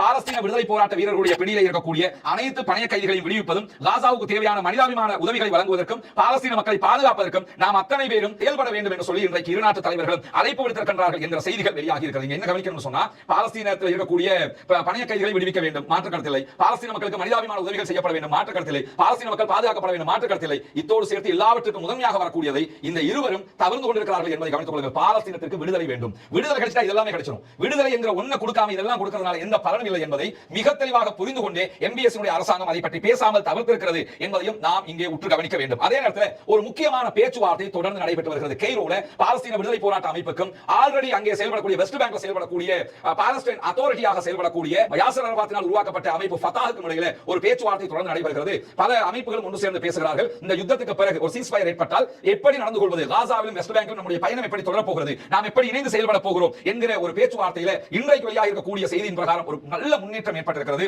இரண்டு சாராரும் இணங்கித்தான் நாம் போக வேண்டும் என்கிற இடத்திற்கு வந்திருப்பது மட்டுமல்லாமல் பாலஸ்தீன விடுதலை அமைப்பினரும் சில நெகிழ்வான போக்குகளுக்கு தலைப்பட்டிருக்கிறார்கள், சில விட்டுக் கொடுப்புகளை செய்திருக்கிறார்கள் என்று வருகிறது. அது என்ன விட்டுக் கொடுப்பு என்பதெல்லாம் தெரியவில்லை. ஆனாலும் அனைவரும் இணைந்து செயல்படுவது என்கிற முடிவுக்கு வந்திருக்கிற அதே நேரத்தில் இந்த பேச்சுவார்த்தைகள் அத்தனையுமே மொத்தமாக நாங்கள் இப்படி ஒரு முடிவுக்கு வந்திருக்கிறோம், நாங்கள் இப்படியான ஒரு தீர்வின் அடிப்படையில் பாலஸ்தீனத்தை தற்காத்துக் கொள்வதற்கு தயார் என்று சொல்லி இஸ்ரேலோடு கலந்து பேசப்படும். இஸ்ரேல் வீட்டோ செய்து விட்டால், அதாவது நாங்கள் ஏற்றுக்க மாட்டோம் ரிஜெக்ட் பண்ணிட்டாங்கன்னு சொன்னா டோட்டலாக மீண்டும் யுத்தம் ஆரம்பித்து விடும். இல்லை என்றால் இந்த நிபந்தனைகளுக்கு தான் நீங்கள் வர வேண்டும் என்று சொன்னால் மீண்டும் யுத்தம் ஆரம்பிக்கும். அல்லது அவர்கள் பணிந்து வர வேண்டும், பணிந்து வருவார்கள் என்றால் பணிந்து வரமாட்டார்கள். எனவே யுத்தம் தொடரும். இங்க நம்ம பார்க்க வேண்டிய ஒரு நகை முரண் என்னன்னு சொன்னா, ரொம்ப கவலையான விஷயம் என்ன தெரியுமா, தன்னுடைய நாடு, தான் வாழ்ந்த நாடு, தன்னுடைய மூதாதையர்கள் வாழ்ந்த நாடு, தங்களுடைய நாட்டை எவன் வந்து ஆக்கிரமித்திருக்கிறானோ அவன்கிட்ட போய் இந்த நிபந்தனைகள் அடிப்படையில் எங்களுக்கு தரீங்களா என்று கேட்கிற அளவுக்கு நிலைமை மாறி இருக்கிறது. வல்ல ரஹ்மான் மட்டும்தான் இவர்களுக்கான தீர்வையும் விடுவையும் கொடுக்க வேண்டும். இறைவனிடத்தில் பிரார்த்தனை செய்து கொண்டே இருங்கள், துஆ கேட்டுக்கொண்டே இருங்க, கையேந்திக்கிட்டே இருங்க. துஆக்கள் அல்லாஹ் தஆலா ஏற்றுக்கொள்வான். இதுவரைக்கும் நடக்கிற காரியங்கள் இறைவனுடைய அருளால் சிறப்பாகத்தான் நடைபெற்று வருகிறது. அந்த மரணங்கள் குறைக்கப்பட வேண்டும், பாலஸ்தீனம் வெற்றி பெற வேண்டும். இந்த நிலைக்கு நம்ம போகணும்னா நிறைய நம்மால் முடியுமான ஒன்றே ஒன்று பிரார்த்தனை செய்வது, அதை கண்டிப்பாக நாம் அத்தனை பேரும் செய்ய வேண்டும் என்கிற கோரிக்கை இந்த இடத்தில் விடுக்கிற அதே நேரத்தில் இன்றைக்கும் பாலஸ்தீன விடுதலை அமைப்புக்கும் இஸ்ரேலிய ஆக்கிரமிப்பு பயங்கரவாத ராணுவத்திற்கும் இடையில் பலவிதமான தாக்குதல்கள் நடைபெற்று வருவதை நாம் அவதானிக்க முடியும். இன்னைக்கு இப்படி ஒரு வீடியோ பாலஸ்தீன விடுதலை அமைப்பு வெளியிட்டிருக்காங்க. நீங்க பார்க்கலாம், இது காசாவை தான் நீங்க பாக்குறீங்க. எப்படி இருக்குது காசான்னு பார்க்கலாம். மயான பூமியாக காட்சி அளிக்கிறது. இது அத்தனையுமே அடித்து நொறுக்கப்பட்ட கட்டடங்கள். இது எந்த கட்டடத்தையுமே பயன்படுத்த முடியாது. இதுக்கு மத்தியில தான் இன்றைக்கு தாக்குதல்கள் நடத்தப்பட்டிருக்கிறது. இது ஒரு வீடியோ வெளியிட்டிருக்காங்க. அந்த வீடியோவை யூடியூப் ரெகுலேஷன் பிரகாரம் அந்த வீடியோவை நம்ம காட்சிப்படுத்த முடியாது. அதே நேரத்தில் பாத்தீங்கன்னா கேமரா, மூணாவது கேமரா, இரண்டாவது கேமரா, முதலாவது கேமரான்னு அந்த கேமராக்கள் 3 கேமராக்களை வைத்து தான் அவங்க என்ன செய்றாங்கன்னு சொன்னா அந்த தாக்குதலை காட்டி இருக்காங்க. எப்படி நாங்க அட்டாக் பண்ணிருக்கோம்னு. இன்றைய தினம் D9 வகையானவர்களுடைய புல்டோசர்கள் 3 தாக்குதலுக்கு உள்ளாக்கப்பட்டிருக்கிறது. 2 மெர்காவா டேங்குகள் மீது அவர்கள் தாக்குதல்களை நடத்தி இருக்கிறார்கள் என்ற செய்திகளையும் இன்றைக்கு வெளியிட்டிருக்கிற அதே நேரத்தில் ஜனின் பகுதிகளிலும் அதே போன்று அல் அவாத் என்கிற கோபுரத்தினுடைய சந்திப்பு பகுதிகளிலும் இஸ்ரேலிய ஆக்கிரமிப்பு பயங்கரவாத ராணுவத்திற்கு எதிராக நேரடி தாக்குதல்களையும் பாலஸ்தீன விடுதலை அமைப்பினர் நடத்தி வருகிறார்கள் என்ற செய்திகள் வெளியாகி இருக்கிறது. அது மட்டுமல்லாமல் காசாவில் இருக்கக்கூடிய பாலஸ்தீன விடுதலை அமைப்பினுடைய முன்னாள் தலைவராக செயல்பட்ட தியாகி ஜெனரல் யஹ்யா சின்வார் அவர்களுக்கு நாங்கள் பழிவாங்குகிறோம் என்று அறிவித்துத்தான் இந்த தாக்குதல்களை தற்போது தொடர ஆரம்பித்திருக்கிறார்கள். சின்வாருடைய பெயரில் தாக்குதல்கள் ஆரம்பிக்கப்பட்டிருக்கிறது. இப்பொழுது நடக்கிற தாக்குதல்கள் எல்லாமே சின்வாருக்கு பழிதீர்க்கும் படலங்கள் என்றுதான் அவர்கள் அறிவித்திருக்கிறார்கள் என்பதையும் நாம் இங்கே கவனிக்க வேண்டும். அப்படியான நேரத்தில் தான் இன்றைக்கு வெளியாகி இருக்கக்கூடிய மேலதிக தகவல்கள் இன்றைக்கு இஸ்ரேலிய ஆக்கிரமிப்பு பயங்கரவாத ராணுவத்திற்கும் பாலஸ்தீன விடுதலை போராளிகளுக்கும் இடையிலே ஜெனினுடைய தென்கிழக்கு பகுதியில் இருக்கக்கூடிய சார் என்கிற பகுதிகளிலும் உக்கிரமான மோதல்கள் நடைபெற்று வருகிறது என்கிற செய்திகளும் மேலதிகமாக இடம்பெற்றிருப்பதை நாம் அவதானிக்க முடியும். இந்த மாதிரியான நேரத்தில் இன்றைக்கு ஒரு பாரதூரமான ஒரு அறிவிப்பை அமெரிக்க ஜனாதிபதியாக தேர்வாகி இருக்கக்கூடிய டொனால்ட் ட்ரம்ப் வெளியிட்டிருப்பதை நீங்கள் ஊடகங்களில் கவனித்திருக்கலாம். டொனால்ட் ட்ரம்பினுடைய அறிக்கை இன்றைக்கு இஸ்ரேலிய தலைவர்களால் பாராட்டப்பட்டு வருகிறது. டொனால்ட் ட்ரம்பை ஆட்சிக்கு கொண்டு வருவதற்கு ஆதரவு தெரிவித்த அமெரிக்காவினுடைய இஸ்லாமியர்களாலும் பாலஸ்தீன ஆதரவாளர்களாலும் மிக கடுமையாக விமர்சனத்துக்கு உள்ளாகி இருக்கிறது. அவருடைய அறிவிப்பில் என்ன சொல்லியிருக்கிறார் கேட்டா, நான் ஜனவரி 20ஆம் தேதி பதவியேற்க இருக்கிறேன். ஜனாதிபதியாக பதவியேற்பதற்கு முன்பதாக காசாவிலே சிறைப்பட்டிருக்கக்கூடிய கைதிகளாக வைத்துக் கொண்டிருப்பவர்களை பாலஸ்தீன விடுதலை இயக்கத்தினர் விடுதலை செய்யவில்லை என்று சொன்னால் மத்திய கிழக்கிலே ஒரு நரகத்தை பார்க்க வேண்டி இருக்கும் என்று இன்றைக்கு டொனால்ட் ட்ரம்ப் அறிவித்திருக்கக்கூடிய செய்தி வெளியாகி இருக்கிறது. இப்படி அறிவித்தல் விடுக்கப்பட்டதை தொடர்ந்து உடனடியாக ஸ்மோரிச் என்ன செஞ்சிருக்காருன்னா, இஸ்ரேலுடைய அமைச்சர் இன்றைக்கு உடனடியாக ஒரு பத்திரிகையாளர் மாநாட்டை நடத்தியிருக்கிறார். அதில் அவர் என்ன சொல்றாருன்னா, காசாவில் எது நல்லது எது கெட்டது என்பதை மிக துல்லியமாக பிரித்து பேசியிருக்கிறார் டொனால்ட் ட்ரம்ப் என்று சொல்லியிருக்கிறார். தங்களுக்கு ஆதரவாக பேசியதால் அது நல்லது, தங்களுக்கு ஆதரவாக பேசாவிட்டால் கெட்டது என்று பேசக்கூடியவர்கள் தான் இவர்கள். இத்தனை நாட்களாக அமைதியாக இருந்தவர்கள் தற்போது இவருக்கு ஆதரவாக குரல் எழுப்பிக் கொண்டிருக்கக்கூடிய நேரத்தில் காசாவில் ஏற்பட்டுள்ள கைதிகளாக இருக்கக்கூடியவர்களை விடுவிக்காவிட்டால் காசாவில் ஒரு நரகத்தை பார்க்க வேண்டும் என்று சொல்லி அவர் சொல்லி இருப்பதை நாங்கள் பாராட்டுகிறோம் என்று அறிவித்திருக்கிறார். அதே நேரம் சற்று முன்னால் இஸ்ரேலுடைய பிரதமர் பெஞ்சமின் நெதன்யாகுவும் நாங்களும் அதை பாராட்டுகிறோம் என்று அறிவித்திருக்கிறார். இந்த நிலையில தான் நிறைய அறிஞர்கள் இதற்கு எதிராக கருத்து வெளியிட்டிருக்கிறார்கள். குறிப்பாக பெத்லஹேம்ல பாலஸ்டைன்ல இருக்கக்கூடிய பெத்லஹேமினுடைய பாலஸ்தீன போதகராக செயல்படக்கூடிய முந்தர் ஐசக் என்கிறவர் தன்னுடைய எக்ஸ் பக்கத்தில் வெளியிட்டிருக்கக்கூடிய அறிக்கையில் என்ன சொல்றாருன்னா, ஏற்கனவே இந்த பூமியின் ஒரு நரகமாக மாற்றப்பட்டிருக்கிறது, ஆண்டவரே கருணை காட்டுங்கள் என்று அவர் ஒரு கிறிஸ்தவராக இருக்கிற காரணத்தினால அவர் அவருடைய அறிக்கையை இப்படி வெளியிட்டிருக்கிறார். ஆல்ரெடி காசா பூமியின் ஒரு நரகமாகத்தான் இருக்கிறது, இங்கே அழிப்பதற்கு ஒன்றுமே இல்லை. அப்படி இருக்கும்போது மேலதிகமாக நீங்க குண்ட போட்டி என்ன போடாம என்ன, நாங்க இனிமே அழிக்கப்படுறதுக்கு என்ன இருக்குதுன்னு சொல்லி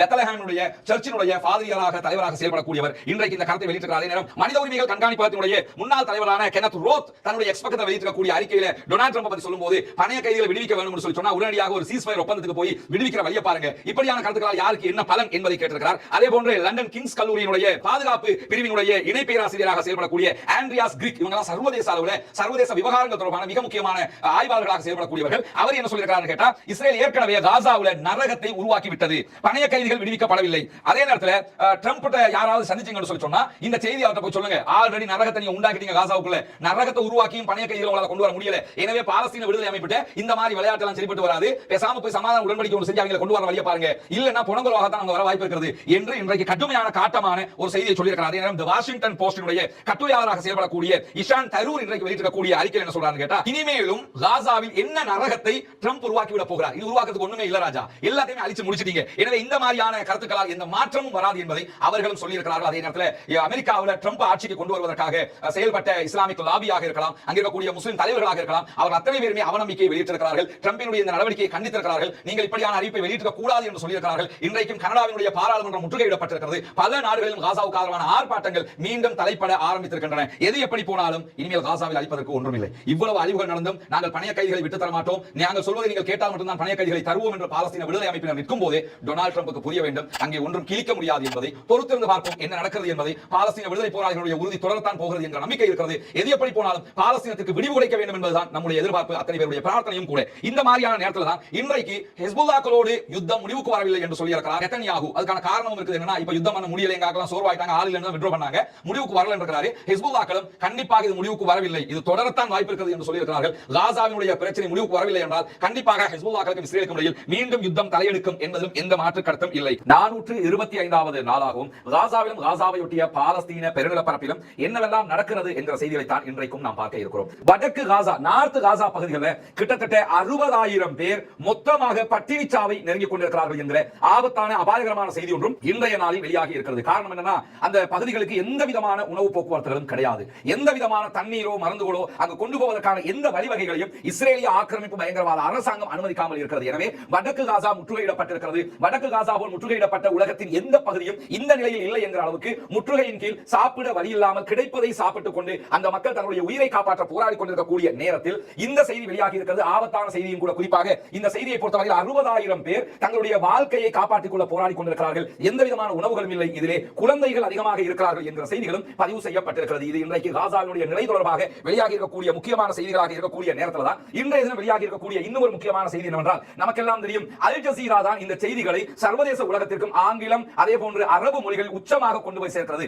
உண்மை செய்திகளை பகிர்வதில் தற்போது உலக அளவிலே ரொம்ப புகழ்பெற்றதாக இருக்கக்கூடிய ஒரு தொலைக்காட்சி அல் ஜசீராவினுடைய தொலைக்காட்சி. பின்னால் தெரியக்கூடிய இந்த காட்சியை பொறுத்தவரையில இந்த காட்சி கடந்த 4 மாதங்களுக்கு முன்பதாக அல் ஜசீராவினுடைய ரமல்லா அலுவலகத்துக்குள் இஸ்ரேலிய ஆக்கிரமிப்பு பயங்கரவாத ராணுவம் நுழைந்து அடாவடித்தனமாக அலுவலகத்தை மூடுமாறு பணித்த காட்சியை நேரடியாகவே அல் ஜசீரா ஒளிபரப்பி இருந்தது. அந்த காட்சியை தான் நீங்க பாக்குறீங்க. இன்றைய நிலையில் அல் ஜசீரா மேற்கு கரையில் இருக்கக்கூடிய வெஸ்ட் பேங்க்ல இருக்கக்கூடிய அல் ஜசீராவுடைய அலுவலகத்தை மூடுமாறு மீண்டும் பணிபுரிவிட்டிருக்கிறது இஸ்ரேலிய ஆக்கிரமிப்பு பயங்கரவாத ராணுவம். குறிப்பாக ரமல்லாவில் இருக்கக்கூடிய அல் ஜசீராவுடைய அலுவலகத்தை மேலும் 60 நாட்களுக்கு கிட்டத்தட்ட 2 மாதங்களுக்கு மூட வேண்டும், எந்த விதமான ஒளிபரப்புகளையும் செய்யக்கூடாது என்று பணித்திருக்கிறது. செப்டம்பர் 22ஆம் தேதி அல் ஜசீராவை 45 நாட்களுக்கு தடை விதித்திருந்தார்கள் ரமல்லா பகுதிகளில். தற்போது மீண்டும் 60 நாட்களுக்கு அல் ஜசீரா மூடப்பட வேண்டும் என்கிற செய்திகளை அவர்கள் அல் ஜசீராவுக்கு வழங்கி இருக்கிறார்கள். சேனலுடைய ஒளிபரப்பை நிறுத்தி இருக்கிறார்கள். சேனலுடைய அனைத்து எக்யூப்மெண்ட்ஸ்களையும் கைப்பற்றி இருக்கிறார்கள். குறிப்பாக எந்த விதமான சேனலுக்கு வெளியில் நிறுத்தப்பட்டிருந்த வெஹிக்கிள்ஸ் கூட அவர்களுடைய ஆட்கள் பயன்படுத்தக்கூடாது என்ற தடையையும் விதித்திருக்கிறார்கள். இப்படி அல் ஜசீராவை முடக்குவதில் மிக மும்முரம் காட்டிக் கொண்டிருக்கிறது இஸ்ரேலிய ஆக்கிரமிப்பு பயங்கரவாத ராணுவம். குறிப்பாக சொல்ல போனால் ஊடகத்துறையில் ஒன் மேன் ஆர்மி என்று சொல்லலாம்.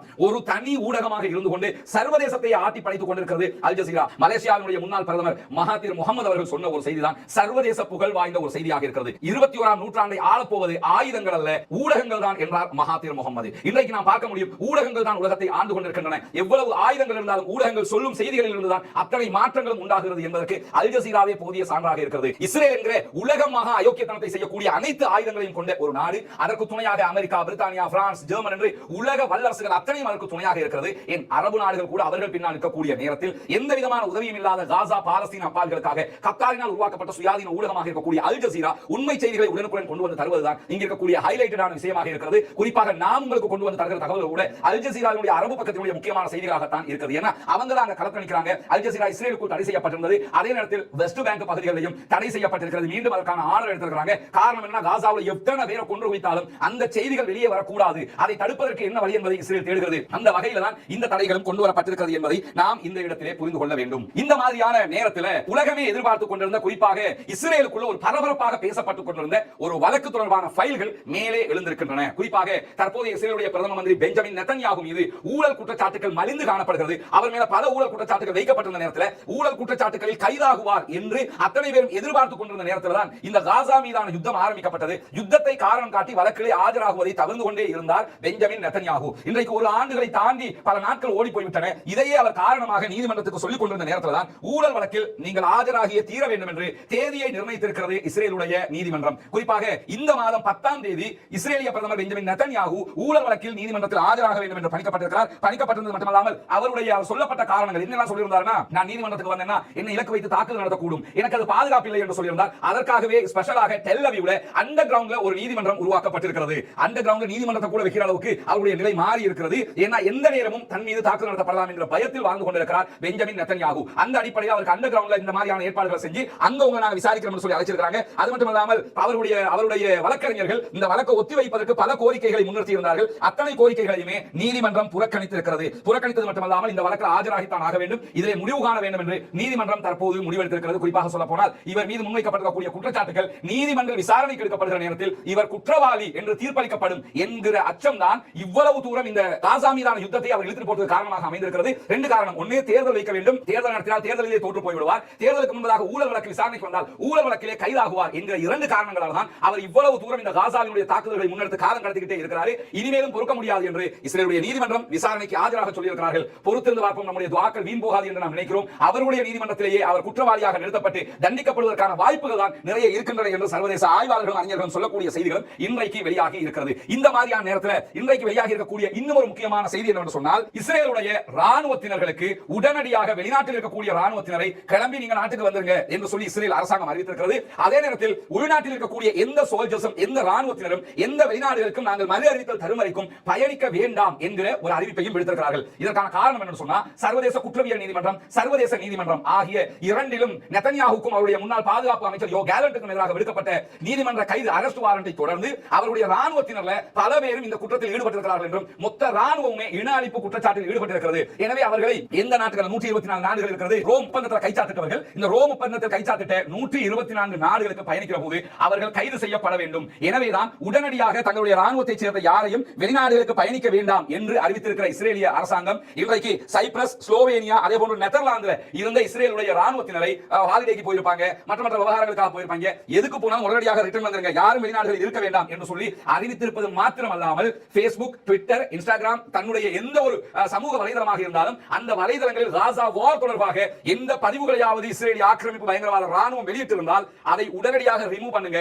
எதையுமே உங்களுடைய சமூக வலைதள பக்கத்தில் வைக்காதீங்க, அதை அடிப்படையாக கொண்டு உங்களை கைது செய்யக்கூடும் என்று இன்றைக்கு எச்சரிக்கை விடுத்திருக்கிறார்கள். நிலைமை எப்படி மாறி போகுது பாத்தீங்களா? சில நேரங்கள்ல நம்ம எல்லாம் நினைப்போம், எவ்வளவு துஆ கேட்கிறோம், எவ்வளவு பிரார்த்தனை பண்றோம், இதுக்கு முடிவே இல்லையான்னு நினைப்போம். அதற்குரிய முடிவு, அதற்குரிய கால நேரத்தில் இறைவன் கண்டிப்பாக தருவான். கண்டிப்பாக அவர்களுக்கு வெற்றி கிடைக்கும் இன்ஷா அல்லாஹ். இதே நேரத்தில் இந்த மாதிரியான பயமும் இந்த மாதிரியான அச்சம், தங்களுடைய நாட்டை விட்டு ஒரு ராணுவத்தை சேர்ந்த ஒரு ஹாலிடேக்கு கூட போக முடியாது என்று அச்சப்படுகிற நிலையை கூட இறைவன் நம்முடைய பிரார்த்தனைகளால் தான் உண்டாக்குகிறான் என்பதை நாம் புரிந்து கொள்ள வேண்டும். காசா அப்பாவிகளுக்காக இஸ்ரேலிய ஆக்கிரமிப்பு பயங்கரவாத ராணுவத்திற்கு எதிராக நாம் தினந்தோறும் கேட்கிற பிரார்த்தனைகள் இவர்களுடைய அழிவுக்கும், இவர்களுடைய அசிங்கத்திற்கும், இவர்களுடைய கேவலங்களுக்கும் காரணமாக மாறி இருக்கிறது என்பதை புரிந்து கொள்ளுங்கள். எனவே அந்த துஆக்களை தொடர்ந்து நாம் அல்லாஹ்விடத்திலே முன்வைக்க வேண்டும். அந்த அடிப்படையில் வெளிநாடுகளுக்கு யாருமே பயணிக்காதீங்க என்று சொல்லுகிற அளவுக்கு இவர்களுடைய லட்சணம் மாறி போயிருக்கிறது, மாட்டிக்கொண்டு முடித்துக் கொண்டிருக்கிறார்கள் என்பதையும் நாம் இன்றைக்கு பார்க்க முடிகிறது. இப்படியான நேரத்தில் தான் ஒரு முக்கியமான வாக்கெடுப்பு நேற்றைய தினம் ஐநாவினுடைய பாதுகாப்பு கவுன்சிலிலே நடைபெற்று முடிந்திருக்கிறது. அது என்ன முக்கியமான வாக்கெடுப்பு என்று சொன்னால், ஐநாவினுடைய UNGA ஜெனரல் அசெம்பிளில, ஐநாவினுடைய ஜெனரல் அசெம்பிளில நடைபெற்றக்கூடிய இந்த வாக்கெடுப்புல அடுத்த ஆண்டு 2025ஆம் ஆண்டு இரு நாட்டுக்கான தீர்வுகளை வழங்க வேண்டும் என்பதற்கான அமைதி மாநாடு ஒன்றை சர்வதேச அளவில் நடத்த வேண்டும் என்கிற ஒரு கோரிக்கை ஐநாவிலே முன்வைக்கப்பட்டிருந்தது. அந்த கோரிக்கைக்கு இன்றைக்கு இணக்கப்பாடு எட்டப்பட்டிருக்கிறது. குறிப்பாக பாலஸ்தீனம் என்கிற ஒரு நாடு இருந்ததை போன்று அவர்களுக்கு கொடுக்கப்பட வேண்டும், இஸ்ரேல் என்கிற ஒரு நாடாக அவர்களை அங்கீகரிக்க வேண்டும் என்கிற இரு நாட்டு தீர்வை தான் பல நாடுகளும் கோரிக்கொண்டிருக்கிறார்கள். ஐநாவும் இதைத்தான் தீர்வாக சொல்லி இருக்கிறது. எனவே இந்த தீர்வை நாம் நிலைப்படுத்த வேண்டும், இந்த தீர்வை நடைமுறைப்படுத்த வேண்டும் என்பதற்காக முதல் கட்டமாக ஒரு மாநாடு நடத்தப்பட வேண்டும் என்கிற ஒரு கோரிக்கை விடுக்கப்பட்ட நேரத்தில் 157 நாடுகள் அதற்கு ஆதரவாக ஐநாவிலே வாக்களித்திருக்கிறார்கள். நீங்க பார்க்கலாம், 2 நாடுகள் தீர்வை எட்டுவதற்கான முதற்கட்டமான மாநாடு எதிர்வருகிற 2025 ஜூன் மாதம் 2ஆம் தேதி முதல் 4ஆம் தேதி வரை நியூயார்க்ல நடைபெறும். அனைத்து நாடுகளும் பங்கெடுக்கக்கூடிய ஒன்றாக அது அமைய வேண்டும் என்கிற அடிப்படையில் கொண்டு வரப்பட்ட தீர்மானத்திற்கு 157 நாடுகள் ஃபேவராக, ஆதரவாக கைதூக்கி இருக்கிறார்கள். எகென்ஸ்டாக, அதை எதிர்த்து 8 நாடுகளும், நாங்கள் இதில் கலந்து கொள்ளவில்லை என்று 7 நாடுகளும் முடிவெடுத்திருக்கிறார்கள். 157 நாடுகள் எடுத்துக்கிட்டீங்கன்னா இது நம்ம நாடு ஸ்ரீலங்கா இருக்கிறது, இலங்கை, இந்தியா இங்க இருக்காங்க, அவங்க இதற்கு ஆதரவாக கைதூக்கி இருக்காங்க. இந்தோனேஷியா, ஈரான், ஈராக், அயர்லாந்து அத்தனையுமே அதற்கு ஆதரவாக கைதூக்கி இருக்கிற அதே நேரத்தில் எகென்ஸ்டாக யார் வாக்களிச்சிருக்காங்கன்னா அர்ஜென்டினா எகென்ஸ்டாக வாக்களிச்சிருக்காங்க. நாங்க இந்த தீர்மானத்தை ஏத்துக்கறல என்று சொல்லிருக்காங்க. அர்ஜென்டினா தொடர்ந்து இஸ்ரேலுக்கு ஆதரவாகவும் பாலஸ்தீனத்துக்கு எதிராகவும் செயல்பட்டு வருவதை நம்ம கவனிச்சு வரணும். அது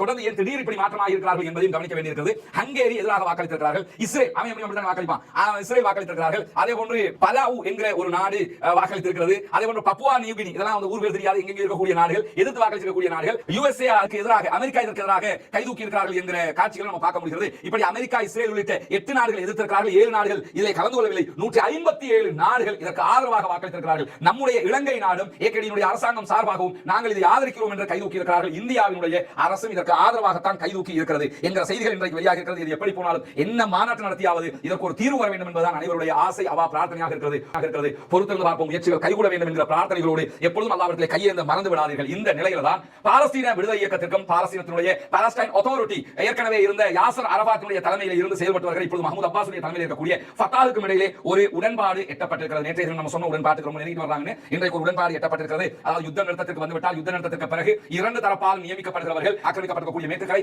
அதே போன்று காசா பகுதிகள் 2 பகுதிகளையும் அவர்கள் தான் ஆள வேண்டும் என்பதற்காக குழுவில 12 தொடக்கம் 15 பேர் உறுப்பினர்களாக நியமிக்கப்பட்டிருக்கிறார்கள். இதிலே பெரும்பாலானவர்கள் காசாவை சேர்ந்தவர்கள் தான் நியமிக்கப்பட்டிருக்கிறார்கள் என்கிற செய்திகள் இன்றைக்கு முன்வைக்கப்பட்டிருக்கின்றன. இந்த முன்வைப்போடு தான் பாலஸ்தீனத்திற்கும் இஸ்ரேலுக்கும் இடையிலான சமாதான பேச்சுக்கள் இனிமேல் ஆரம்பிக்கப்படும். அந்த பேச்சுக்களின் போது இது ஒப்புதலுக்கு வரமாக இருந்தால் கண்டிப்பாக பாலஸ்தீனம் அவர்களை ஆளுகிற ஒரு நிலை ஏற்படும் என்பதையும் இன்றைக்கு நடந்திருக்கக்கூடிய இந்த மீட்டிங்கில் இருந்து நமக்கு தெரிய வந்திருக்கிறது. இதை உத்தியோகபூர்வமாக நாங்கள் அறிவிப்போம் என்று ஃபத்தாஹ் சார்பாகவும் அறிவித்திருக்கிறார்கள். 2007 காசாவுல பாலஸ்தீன விடுதலை அமைப்பு அதிகாரத்தை கைப்பற்றியிருந்தது. அப்பொழுதுதான் மரணித்த ஷஹீத் இஸ்மாயில் ஹனியா அவர்கள் பிரதமராக தேர்வு செய்யப்பட்டிருந்தார். அந்த நேரத்தில் இருந்து 2 பேருக்கு இடையில சமரசங்கள், பேச்சுவார்த்தைகள் நடத்தப்படுவதற்கான முயற்சிகள் நடந்தாலும் அவைகள் சமரசமாக முடியாத நிலையில் ரஷ்யா, சீனாவுடைய தலையீட்டின் பின்னால் கைரோவில் நடந்த மாநாட்டில் இப்படி ஒரு ஒற்றுமை பிறந்திருக்கிறது என்பது மிகவும் மகிழ்ச்சிக்குரிய ஒன்றாக பார்க்கப்படுகிற அதே நேரத்தில் காசாவுக்குள்ள நிரந்தரமான ராணுவ தளங்களை அமைப்பதற்கு இஸ்ரேல் தயாராகி வருகிறது என்கிற ஒரு ஆபத்தான செய்தி இன்றைக்கு வெளியாகி இருக்கிறது. இஸ்ரேல் எப்படி காசாவுக்குள்ளேயே ஒரு ராணுவ தளத்தை அமைக்குமாக இருந்தால் நிரந்தர அடிமைகளாக பாலஸ்தீனர்களை நடத்துவதற்கு அவர்கள் தயாராகிறார்கள் என்ற அர்த்தம். ஆனா என்ன யோசனை கவலை வருதுன்னு சொன்னா, இவ்வளவு வெறியாட்டம் ஆடிக்கிட்டு இருக்காங்க, அரபு நாடுகள் குத்தாட்டம் போட்டுக்கிட்டு இருக்காங்க, கண்டு காணாம இருக்காங்க, சம்பந்தம் இல்லாம சண்டை பிடிச்சிட்டு இருக்காங்க, சிரியாவில் இந்த நேரம் பார்த்து ஒரு பிரச்சனையை உண்டாக்கிட்டு எல்லாமே திசையிருப்பப்பட்டுக் கொண்டிருக்கிறது என்கிற கவலை தான் நம்மை ஆட்கொண்டு வருகிறது. 426வது நாளாகவும் காசாவிலும் காசாவையொட்டிய பாலஸ்தீன பெருநிலப்பரப்பிலும் என்னவெல்லாம் நடக்கிறது என்கிற செய்திகளை தான் இன்றைக்கும் நாம் பார்க்க இருக்கிறோம். இன்றைக்கும் பல முக்கியமான செய்திகள் காசாவை சுற்றி நடைபெற்றுக் கொண்டிருக்கின்றன. நமக்கு எல்லாம் தெரியும் ஆல்ரெடி சிரியாவுக்குள்ள உள்நாட்டு போர் உக்கிரமடைந்து கொண்டிருக்கிறது. ஏற்கனவே சிரியாவினுடைய வார் தொடர்பான ஒரு முக்கியமான வீடியோ, அதனுடைய பின்னணி என்ன என்பதை நாம் வெளியிட்டிருக்கிறோம். பார்க்காத சகோதரர்கள் அந்த வீடியோவில் சிரியாவில் என்ன நடக்கிறது என்கிற செய்திகளை தெரிந்து கொள்ள முடியும். எது எப்படி போனாலும் அந்த வீடியோ வெளியிடப்பட்டிருக்கக்கூடிய இந்த நேரத்தில் சிரியாவினுடைய இன்னும் ஒரு முக்கியமான நகரமாக இருக்கக்கூடிய ஹமா என்கிற நகரத்தையும் அங்கிருக்கக்கூடிய கிளர்ச்சியாளர்கள் கைப்பற்றி இருக்கிறார்கள் என்ற செய்திகளும் மேலதிகமாக வெளியாகி இருக்கிறது என்பதோடு சிரியாவினுடைய இந்த யுத்தம் ஒரு முக்கியமான கட்டத்திலே காசாவினுடைய செய்திகளை திசை திருப்பி விடுமோ என்கிற ஒரு முக்கியமான அச்சமும் பாலஸ்தீன ஆதரவாளர்களுக்கு மத்தியிலே இருப்பதை நாம் புரிந்து கொள்ள வேண்டும். இந்த நிலையில தான் இன்றைக்கு சற்று நேரத்திற்கு பிறகு பாலஸ்தீனத்துக்கு ஆதரவாக களத்தில் இறங்கிய ஹிஸ்புல்லாஹ்வுடைய தற்போதைய தலைவராக இருக்கக்கூடிய நாயிம் காசிம் அவர்கள் தனியான ஒரு தொலைக்காட்சி உரையை ஆற்ற இருக்கிறார். அந்த உரையிலே என்னவெல்லாம் சொல்ல இருக்கிறார் என்பதை நாம் பொறுத்திருந்து பார்க்க வேண்டும். அந்த உரையினுடைய முக்கியமான அம்சங்கள் தனி வீடியோவாக இன்ஷா அல்லாஹ் தேவைப்பட்டால் வெளியிடப்படும் என்கிற நிலையிலையும் இந்த உரையை பொறுத்தவரையில சிரியாவில் தற்போது நடக்கக்கூடிய விவகாரங்களுக்கு ஹிஸ்புல்லாஹ்கள் ஒத்துழைப்பார்களா இல்லையா என்கிற செய்திகளையும் அவர்கள் சொல்வதற்கு வாய்ப்பு இருக்கிறது என்கிற நம்பிக்கையும் ஆய்வாளர்களால் வெளியிடப்படுகிறது. என்ன நடக்கிறது என்பதை பொறுத்திருந்து பார்ப்போம். இஸ்ரேலுடைய தாக்குதல்களால் வடக்கு காசா, நார்த் காசாவில் இருக்கக்கூடிய மருத்துவமனையினுடைய தண்ணீர் தொட்டி மொத்தமாக நாசப்படுத்தப்பட்டிருக்கிறது. ஆல்ரெடி அவங்களுக்கு குடிக்கிறதுக்கு தண்ணி இல்லை என்கிற நிலையில மருத்துவமனையினுடைய பயன்பாடுகளுக்கு வைக்கப்பட்டிருந்த தண்ணீர் தொட்டி டேங்கும் இன்றைக்கு மொத்தமாக அளிக்கப்பட்டிருக்கிறது. எனவே நோயாளிகளுக்கான தண்ணீர்களை பெற்றுக் கொள்வதற்கு கூட பெரும் சிரமத்தையும் தவிர்க்க முடியாத இக்கட்டையும் அவர்கள் சந்திக்க இருக்கிறார்கள், சந்தித்துக் கொண்டிருக்கிறார்கள் என்பதும் இன்றைக்கு வெளியாகி இருக்கக்கூடிய முக்கியமான செய்திகளாக இருக்கிறது. அதே நேரத்தில் பாலஸ்தீன கைதிகளுக்கான ஆணையம் வெளியிட்டிருக்கக்கூடிய இன்றைய அறிக்கையில 46 பேர் இதுவரைக்கும் பாலஸ்தீனியர்கள் இஸ்ரேலுடைய சிறைகளுக்குள் அநியாயம் இழைக்கப்பட்டு கொல்லப்பட்டிருக்கிறார்கள், ஷஹீதாகி இருக்கிறார்கள் என்ற செய்திகளும் இன்றைக்கு வெளியாகி இருக்கிறது. கைது செய்துவிட்டு செல்கிறார்கள், அநியாய கைதிகளாக இருக்கிறது. கைதிகளுக்கு பின்னால் சிறைகளுக்குள் அவர்கள் அநியாயத்திற்கு மேல் அநியாயம் இழைக்கப்படுகிறார்கள், சித்திரவதைக்கு உள்ளாக்கப்படுகிறார்கள், சொல்லனா துன்பங்களை சந்திக்கிறார்கள். இந்த நிலையில் 46 பேர் சிறையிலும் கொல்லப்பட்டிருக்கிறார்கள் என்ற செய்திகள் மிக ஆபத்தான, தவிர்க்க முடியாத மாபெரும் கொலை குற்றமாக இன்றைக்கு வெளியாகி இருப்பதை நாம் அவதானிக்க முடியும். எங்கு திரும்பினாலும் பாலஸ்தீன மக்களுக்கு எதிரான கொலை கொலை கொலை என்கிற செய்திகள் மாத்திரம்தான் வந்து கொண்டிருக்கின்றன என்பதுதான் ஆபத்தான உண்மையாகவும் இந்த இடத்தில் நாம் பார்க்க முடிகிறது. இந்த நிலையில் இன்றைக்கு வெளியாகி இருக்கக்கூடிய இன்னும் ஒரு செய்தி என்னவென்றால், எப்படியாவது இந்த யுத்தம் முடிவுக்கு வரவும் வேண்டும், அதே நேரத்தில் தங்களுக்கான தீர்வுகளோடு முடிவுக்கு வரவும் வேண்டும் என்பதில் மிக உன்னிப்பாக இருக்கிறது பாலஸ்தீன விடுதலை அமைப்பு. எது எப்படி போனாலும் பாலஸ்தீன விடுதலை அமைப்பினுடைய தலைவர்களாக செயல்பட்ட இஸ்மாயில் ஹனியா அவர்கள் ஈரான் தலைநகரில் வைத்து கொல்லப்பட்டார், ஷஹீதாக்கப்பட்டார். அதே நேரத்தில் ஷேக் ஆரூரி அவர்கள் லெபனானில் வைத்து கொல்லப்பட்டார்கள். இறுதியாக பாலஸ்தீன விடுதலை அமைப்பினுடைய மிகச்சிறந்த தளபதியும் பாலஸ்தீன விடுதலை அமைப்பினுடைய ராணுவ கட்டமைப்பை நிறுவியது மட்டுமல்லாமல் காசாவையே வலம் பொருந்திய நாடாக மாற்றிய பெருமையும் கொண்டவரான ஜெனரல் யஹ்யா சின்வார் அவர்கள் கொல்லப்பட்டார்கள். இப்படி பல தலைவர்களை இழந்திருக்கக்கூடிய இந்த நேரத்தில் பாலஸ்தீன விடுதலை அமைப்பினுடைய தலைவர்கள் மிக முக்கியமான பேச்சுவார்த்தைகளை ஃபத்தாஹ் அமைப்போடு நடத்தி வருகிறார்கள். கெய்ரோவில், ஈஜிப்தில் நடத்தப்பட்டு வந்த பேச்சுவார்த்தைகள் தற்போது முடிவுக்கு வந்திருக்கின்றன. கெய்ரோவிலே பேச்சுவார்த்தையில் கலந்து கொண்ட பாலஸ்தீன விடுதலை அமைப்பினுடைய தலைவர்களையும் ஃபத்தாஹ் அமைப்பினுடைய தலைவர்களையும் தான் இந்த புகைப்படத்திலே நீங்கள் பார்த்துக் கொண்டிருக்கிறீர்கள். இன்றைக்கு பேச்சுவார்த்தை முடிவுக்கு வந்ததற்கு பிறகு அவர்கள் வெளியிட்டிருக்கக்கூடிய முக்கியமான அறிக்கையில் தான் இந்த புகைப்படம் வெளியிடப்பட்டிருக்கிறது. குறிப்பாக கெய்ரோ, ஈஜிப்ட் சார்பாக 2 அமைப்புகளோடு அங்கிருக்கக்கூடிய மேலதிகமான 14 அமைப்புகளையும் இணைத்து மேற்கொள்ளப்பட்ட பேச்சுவார்த்தைகளில் நாம் அத்தனை பேரும் ஒன்றிணைந்து காசாவையும் பாலஸ்தீனத்தையும் மீட்டெடுக்கும் விதமாக சமாதான ஒப்பந்தத்திற்கு சென்றால் கூட அந்த ஒப்பந்தம் நமக்கு லாபமானதாக, பாலஸ்தீன மக்களுடைய விடுதலைக்கானதாக இருக்க வேண்டும் என்ற அடிப்படையில் 2 சாராரும் ஒன்றிணைந்து ஒரு தலைமைத்துவத்தை உருவாக்கி பாலஸ்தீனத்தை வெற்றி கொள்வது என்கிற பேச்சுவார்த்தையில் வெற்றி கண்டிருக்கிறார்கள். உண்மையிலேயே இதுல ஒரு சில விட்டுக் கொடுப்புகள் இருக்கக்கூடும் என்பதை மாற்று கருத்தில் எது எப்படி போனாலும் இந்த 2 சாராரும் ஒன்றிணையாத வரைக்கும் பாலஸ்தீன விடுதலை என்பது அசாத்தியமானது. ஏன்னா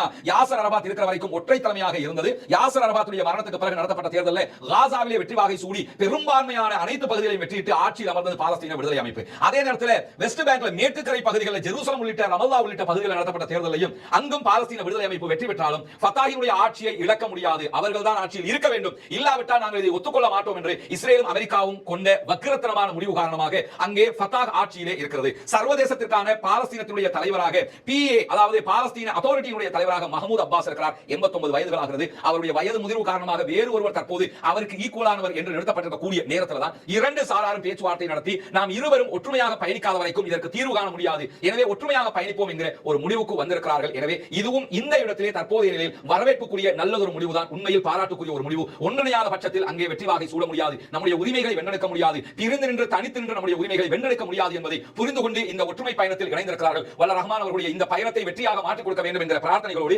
இன்றைக்கு வெளியாகி இருக்கக்கூடிய இன்னும் ஒரு முக்கியமான மிக முக்கியமான செய்தி தான் அம்னஸ்டி இன்டர்நேஷனல் வெளியிட்டிருக்கக்கூடிய அறிக்கை. இன்றைய தினம் அம்னஸ்டி இன்டர்நேஷனல் என்கிற சர்வதேச மனித உரிமைகள் அமைப்பு மிக முக்கியமான ஒரு அறிக்கையை இந்த யுத்தம் ஆரம்பிக்கப்பட்டு 426வது நாளிலே வெளியிட்டிருக்கிறார்கள். இங்க நீங்க பார்க்கலாம், அம்னஸ்டி இன்டர்நேஷனலுடைய இணையதளத்துக்கு நீங்க போனாலே ஃப்ரண்ட் பேஜிலேயே முதல் பக்கத்திலேயே இந்த ஆர்டிகல் தான் இருக்கிறது. பாலஸ்தீனத்தினுடைய பேக்ரவுண்ட்ல போடப்பட்டிருக்கக்கூடிய இந்த ஆர்டிகல்ல Israel is committing genocide against Palestinians in Gaza, காசாவிலே பாலஸ்தீனர்களுக்கு எதிரான இன அழிப்பை இஸ்ரேல் செய்திருக்கிறது என்று சொல்லியே தலைப்பிட்டு ஒரு அறிக்கையை அவர்கள் வெளியிட்டிருக்கிறார்கள். இந்த அறிக்கையை இன்றைக்கு இஸ்ரேல் மறுத்திருக்கிறது. நாங்க அப்படி செய்யல, அவங்க என்னைக்காவது ஒத்துப்பானா? ஆனால் இந்த ஆர்டிக்கலை நீங்க முழுமையாக உள்ளே சென்று பார்க்க முடியும். மிக முக்கியமான பல ஆதாரங்களோடு அவர்கள் இந்த அறிக்கையை வெளியிட்டிருக்கிறார்கள். முதல் விஷயம் என்னன்னு கேட்டா, இப்படி ஒரு அறிக்கையை வெளியிடுவதற்கும் அம்னஸ்டி இன்டர்நேஷனலுக்கு ஒரு முக்கியமான தைரியம் இருக்க வேண்டும். ஐநாவே பல இடங்களில் யோசிக்கிற போது ஐநாவினுடைய அதிகாரிகள் இப்படியான அறிக்கையை வெளியிடுவதற்கு அச்சப்படுகிற நேரத்தில் இஸ்ரேலை எதிர்க்கிறாங்கன்னா இஸ்ரேலை எதிர்க்கிறார்கள், அமெரிக்காவை எதிர்க்கிறார்கள், பிரான்சை எதிர்க்கிறார்கள், ஜெர்மனியை எதிர்க்கிறார்கள், பிரிட்டனை எதிர்க்கிறார்கள், மேற்கு நாடுகள் அத்தனையும் எதிர்க்கிறார்கள் என்று அர்த்தமாகிவிடும். அவ்வளவு நாடுகளையும் எதிர்த்துக் கொண்டு இப்படியான ஒரு அறிக்கையை வெளியிடுவது என்பது உண்மையில் பாராட்டுக்குரியது, வரவேற்புக்குரியது. மிக தெளிவாக Israel is committing genocide against Palestinian in Gaza என்று மிக தெளிவாகவே அவர்கள் தலைப்பிட்டிருக்கிறார்கள். குறித்த ஆர்டிக்கலை நீங்க உள்ள போய் பார்க்க முடியும். அந்த ஆர்டிக்கலையும் மிக தெளிவான செய்திகளை அவர்கள் வெளியிட்டிருப்பதை பார்க்க முடியும். குறிப்பாக விரிவான சாட்சிகளை நாங்கள் நேர்கண்டிருக்கிறோம். நாங்கள் சும்மா இந்த அறிக்கையை வெளியிடல, ரொம்ப விரிவாக ஆய்வு செய்திருக்கிறோம் என்று சொல்லுகிற அவர்கள் இதற்கான எங்களுக்கு காட்சி ஆதாரங்கள், போட்டோ ஆதாரங்கள், வீடியோ ஆதாரங்கள், டிஜிட்டல் ஆதாரங்கள் எங்களுக்கு கிடைத்திருக்கிறது. இவற்றையெல்லாம் பகுப்பாய்வு செய்ததற்கு பிறகுதான் இஸ்ரேலிய அதிகாரிகளுக்கு எதிராக இந்த அறிக்கையை வெளியிட்டிருக்கிறோம் என்கிற மிக முக்கியமான செய்தியை அவர்கள் சொல்லியிருக்கிறார்கள். சொன்னது மட்டுமல்லாமல் 1948 இனப்படுகொலை மாநாட்டால் தடை செய்யப்பட்ட 5 குற்றங்களில் குறைந்தது 3வது இஸ்ரேலிய ராணுவம் இந்த யுத்தத்திலே செய்திருக்கிறது என்று அம்னஸ்டி இன்டர்நேஷனல் குற்றம் சாட்டுகிறது. 1948 முதலாவது இன்திஃபாதா, முதலாவது வெளியேற்றம் காசாவிலே நடைபெற்றது, பாலஸ்தீனத்திலே நடைபெற்றது. பாலஸ்தீன முஸ்லிம்களுக்கு எதிரான மிக பாரிய தாக்குதல் 1948 நடைபெற்ற ஃபர்ஸ்ட் இன்திஃபாதா, முதலாவது இன்திஃபாதாவில் நடைபெற்றது. இன்திஃபாதாவுக்கு பிறகு ஒரு முக்கியமான முடிவு எடுக்கப்பட்டது. அந்த முடிவுல தான் 5 காரணங்கள் சொல்லப்பட்டு இந்த 5 காரணங்கள்ல எதை செய்தாலும் அது இன அழிப்பு, ஜெனோசைட் என்கிற வார்த்தையால் தான் பயன்படுத்தப்படும் என்பதை சர்வதேசமே ஒப்புக்கொண்டிருந்த நிலையில இன்றைக்கு அம்னஸ்டி இன்டர்நேஷனல் வெளியிட்டிருக்கக்கூடிய அறிக்கையில அந்த 5 குற்றங்கள்ல 3 இஸ்ரேல் செய்திருக்கிறது என்று நிரூபிக்கிறார்கள். அது ஒன்று, படுகொலைகளை இஸ்ரேல் செய்திருக்கிறது. இரண்டாவது, கடுமையான உடல் அல்லது மன பாதிப்பை திட்டமிட்டு உருவாக்கி இருக்கிறது என்பதையும் இரண்டாவது குற்றமாகவும், மூன்றாவது, ஒரு குழுவின் மீது உடல் ரீதியிலான அழிவை உண்டாக்குவதற்காக வேண்டும் என்றே வாழ்க்கையினுடைய நிலைமைகளை ஆபத்தில் தள்ளி இருக்கிறார்கள். உணவு கொடுக்காமல் இருப்பது, தங்குவதற்கு இடம் கொடுக்காமல் இருப்பது, தங்குமிடங்கள் மீது தாக்குதல்களை நடத்துவது, தண்ணீரை இல்லாமல் ஆக்குவது, இப்படி பலவிதமான குற்றங்களில் இஸ்ரேலிய ஆக்கிரமிப்பு பயங்கரவாத ராணுவம் ஈடுபட்டிருக்கிறது என்பதை மிக தெளிவாக, மிக துல்லியமாக அம்னஸ்டி இன்டர்நேஷனல் இன்றைக்கு அறிவித்திருப்பது மட்டுமல்லாமல் 2023 அக்டோபர் 7க்கு பிறகு காசாவிலே இஸ்ரேலுடைய நடத்தை இனப்படுகொலைக்கு சமானமானது என்று நம்புவதற்கு போதுமான ஆதாரங்கள் இருக்கின்றன என்பதை திட்ட தெளிவாக இன்றைக்கு அம்னஸ்டி இன்டர்நேஷனல் தன்னுடைய அறிக்கையில் வெளியிட்டிருப்பது மட்டுமல்லாமல் பல மாதங்களாக ஓய்வே இல்லாமல் காசாவினுடைய ஒட்டுமொத்த மக்களின் மீதும் மன ரீதியாகவும் உடல் ரீதியாகவும் அவருடைய ஆரோக்கியங்கள் மீதும் ஆழமான ஒட்டுமொத்த தாக்கத்தை உண்டாக்கி இருக்கிறது இஸ்ரேல் என்கிற அறிக்கையையும் அவர்கள் சொல்கிறார்கள். அம்னஸ்டி இன்டர்நேஷனல் பொதுச் செயலாளர் ஆக்னஸ் கால்மட் இன்றைக்கு பல ஊடகங்களுக்கு பேட்டியாகவும் இந்த செய்திகளை சொல்லிட்டு இருக்கிறார். அவருடைய முடிவில் அவர் சொல்லக்கூடிய ஒரு முக்கியமான விவகாரம் என்னன்னு சொன்னால், இந்த தீர்மானத்தை பொறுத்தவரையில் இது அரசியல் ரீதியிலான தீர்மானம் அல்ல, அங்கு நடக்கிற செய்திகளை உண்மையை உள்ளபடியே நாங்கள் வெளியிட்டிருக்கிறோம் என்பதை தான் அவர்கள் மிக தெளிவாக சொல்லி இருக்கிறார்கள். இந்த ஆர்டிகல் நீங்க உள்ள போய் பார்க்க முடியும். Amnesty International investigation concludes Israel is committing genocide against Palestinians in Gaza என்று தலைப்பிட்டு மிக துல்லியமாக பல செய்திகளை அவர்கள் வெளியிட்டிருக்கிறார்கள். கால தாமதமான அறிக்கை என்றாலும் சர்வதேச மட்டத்தில் பேசப்படக்கூடிய, சர்வதேச அறிஞர்களையும் ஆய்வாளர்களையும் உள்ளிருக்கக்கூடிய, பார்த்து இது சரிதான் என்று ஒப்புக்கொள்ளக்கூடிய ஒரு முக்கியமான அறிக்கை. ஏன் இதை இஸ்ரேல் மறுக்கிறாங்கன்னா,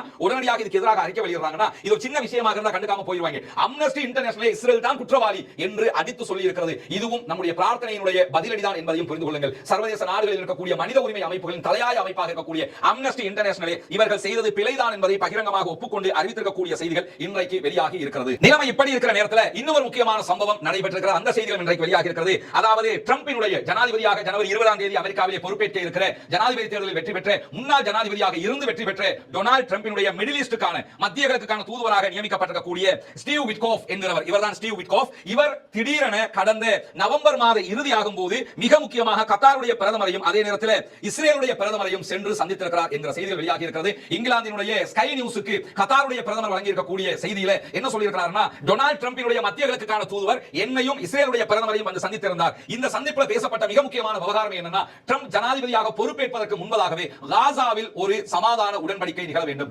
காசாவிலே யுத்தம் நிறுத்தப்பட வேண்டும் என்பதுதான் இதனுடைய முக்கிய நோக்கம் என்று சொல்லப்படுகிற அதே நேரத்தில் ட்ரம்பினுடைய இந்த செயல்பாடு காரணமாக ஏற்பட்டிருக்கக்கூடிய பேச்சுவார்த்தைகளுடைய முடிவு கிட்டத்தட்ட 90% எட்டி இருக்கிறது. 90% நாங்கள் நெருங்கிவிட்டோம், இன்னும் ஒரு 10% தான் இருக்கிறது ஒரு சமாதான உடன்படிக்கை எட்டுவதற்கு என்று கத்தாருடைய பிரதமர் இன்றைக்கு அறிவித்திருக்கக்கூடிய நிலையில இன்னும் ஒரு முக்கியமான செய்தி ஜெருசலம் போஸ்ட் சற்று முன்னால் வெளியிட்டிருக்கிறது. ஜெருசலம் போஸ்டுடைய இணையதளத்தில் நம்ம அதை பார்க்க முடியும். காசாவுக்குள்ள இன்னும் 101 பணைய கைதிகள் பாலஸ்தீன விடுதலை அமைப்பினிடத்தில் இருக்கிறார்கள், இஸ்ரேலை சேர்ந்தவர்கள். இந்த 101 பேரையும் எப்படி விடுவிப்பது என்பது தொடர்பாகவும், பாலஸ்தீனத்திலே சமாதான உடன்படிக்கை எப்படி கொண்டு வருவது என்பது தொடர்பாகவும் ஒரு பரந்துபட்ட பேச்சுவார்த்தை நடத்துவதற்காக இஸ்ரேல் முதல் கட்டமாக தங்களுடைய நிபந்தனைகளை பாலஸ்தீன அமைப்பிடத்தில், பாலஸ்தீன சுதந்திர போராளிகளிடத்தில் கொடுத்திருப்பதாக இஸ்ரேலுடைய அதிகாரிகள் இன்றைக்கு செய்திகளை வெளியிட்டிருக்கிறார்கள். அக்டோபர் நடுப்பகுதியில் பாலஸ்தீன விடுதலை அமைப்பினுடைய தலைவராக செயல்பட்ட ஜெனரல் யஹ்யா சின்வார் அவர்கள் கொல்லப்பட்டார்கள், ஷஹீதானார்கள். அதே நேரத்தில் ஹெஸ்புல்லாஹ்வுடைய போர் நிறுத்த ஒப்பந்தம் தற்போது நடைமுறையில் வந்திருக்கக்கூடிய நேரத்தில் ஜனவரி 20ஆம் தேதி டொனால்ட் ட்ரம்ப் அமெரிக்காவினுடைய ஜனாதிபதியாக பொறுப்பெடுக்க இருக்கிறார் என்கிற நிலையில தான் தற்போது எகிப்து, கத்தார் இவர்களுடைய மத்தியஸ்தத்தோடு இஸ்ரேலோடு பேசப்பட்டு ஒரு புதிய நடைமுறை வருவதற்கான முயற்சிகள் செய்யப்பட்டுக் கொண்டிருக்கின்றன. இந்த நடைமுறையை பொறுத்தவரையில் ஏற்கனவே செய்யப்பட்ட பாலஸ்தீன விடுதலை அமைப்பினர் ஒப்புக்கொண்ட நிபந்தனைகளோடு தான் இந்த சமாதான உடன்படிக்கை வர இருப்பதாக சொல்லப்படுகிறது. பொறுத்திருந்து பார்ப்போம் என்ன நடக்கப் போகிறது என்பதை. எது எப்படி போனாலும் பாலஸ்தீன மக்களுக்கு விடுதலையும் நிம்மதியும் கிடைக்க வேண்டும் என்பதுதான் நம்முடைய மிக முக்கியமான எதிர்பார்ப்பும் கூட. இப்படியான நிலையில இன்றைக்கும் லெபனானுடைய பகுதிகளில் சமாதான உடன்படிக்கை நடைமுறையில் இருக்கும்போது இஸ்ரேலிய ஆக்கிரமிப்பு பயங்கரவாத ராணுவம் வெள்ளை பாஸ்பரஸ் குண்டுகளை வீசி இருக்கின்றது என்ற செய்திகளை அல் ஜஸீரா வெளியிட்டிருக்காங்க. நீங்க பார்க்கலாம், வெள்ளை பாஸ்பரஸ் குண்டுகள் வீசப்பட்டிருக்கிறது. இந்த பகுதிகளை பஃபர் ஜோன் என்று சொல்கிறார்கள். மக்கள் நடமாட்டம் இல்லாத பகுதியில் தான் நாங்கள் வீசினோம் என்று இஸ்ரேல் சொல்லி இருந்தாலும் இங்கே கட்டிடங்கள் வீடுகள் இருக்கக்கூடிய காட்சிகளே பதிவாகி இருக்கிறது. இதை ஒரு முக்கிய ஆவணமாக ஆதாரமாக அல் ஜஸீராவும் சுட்டிக்காட்டியிருக்கிறார்கள். மக்கள் வாழுகிற பகுதிகள் இல்லாவிட்டாலும் மக்கள் வாழுகிற பகுதிகளாக இருந்தாலும் வெள்ளை பாஸ்பரஸ் குண்டுகளை ஏன் வீசினீர்கள், நீங்கள் வீசி இருக்க கூடாது என்பதுதான் அனைவருடைய கருத்தாகவும் இருக்கிறது. குறிப்பாக இந்த யுத்தம் ஆரம்பிக்கப்பட்ட இத்தனை நாட்கள்ல சுமார் 191 தடவைகள் வெள்ளை பாஸ்பரஸ் குண்டுகள் வீசப்பட்டிருக்கின்றன. இந்த குண்டுகளை பொறுத்தவரையில இந்த குண்டு வீசப்பட்டால் காற்றோடு சுவாசிக்கிற காற்றோடு நம்முடைய உடலுக்குள் செல்கிற போது இந்த பாஸ்பரஸ் குண்டுகளுடைய காற்றை சுவாசிக்கிறவர்கள் மரணித்து விடுவார்கள். குறைந்தபட்சம் உச்சகட்ட நிரந்தர நோயாளியாக மாறிவிடுவார்கள். அப்படிப்பட்ட ஒரு அநியாயத்தை செய்யக்கூடிய ஒரு காரியத்தில் தான் இன்றைக்கும் லெபனானுக்கு எதிராக இஸ்ரேலிய ஆக்கிரமிப்பு பயங்கரவாத ராணுவம் ஈடுபட்டிருக்கிறது. மட்டுமல்லாமல் இந்த தாக்குதல்கள் நடத்தப்பட்டிருக்கக்கூடிய நேரத்தில் கூட லெபனானிய போராளிகள் மறு தாக்குதல் நடத்தாமல் அமைதி காக்கிறார்கள். ஹிஸ்புல்லாக்கள் அமைதியாகவே இருக்கிறார்கள். இதனுடைய காரணம் என்ன என்பதுதான் மிக முக்கியமான கேள்வியாக இருக்கிறது. வலமையில இஸ்ரேல் எதை செஞ்சாலும் திருப்பி அடிக்கக்கூடியவங்க.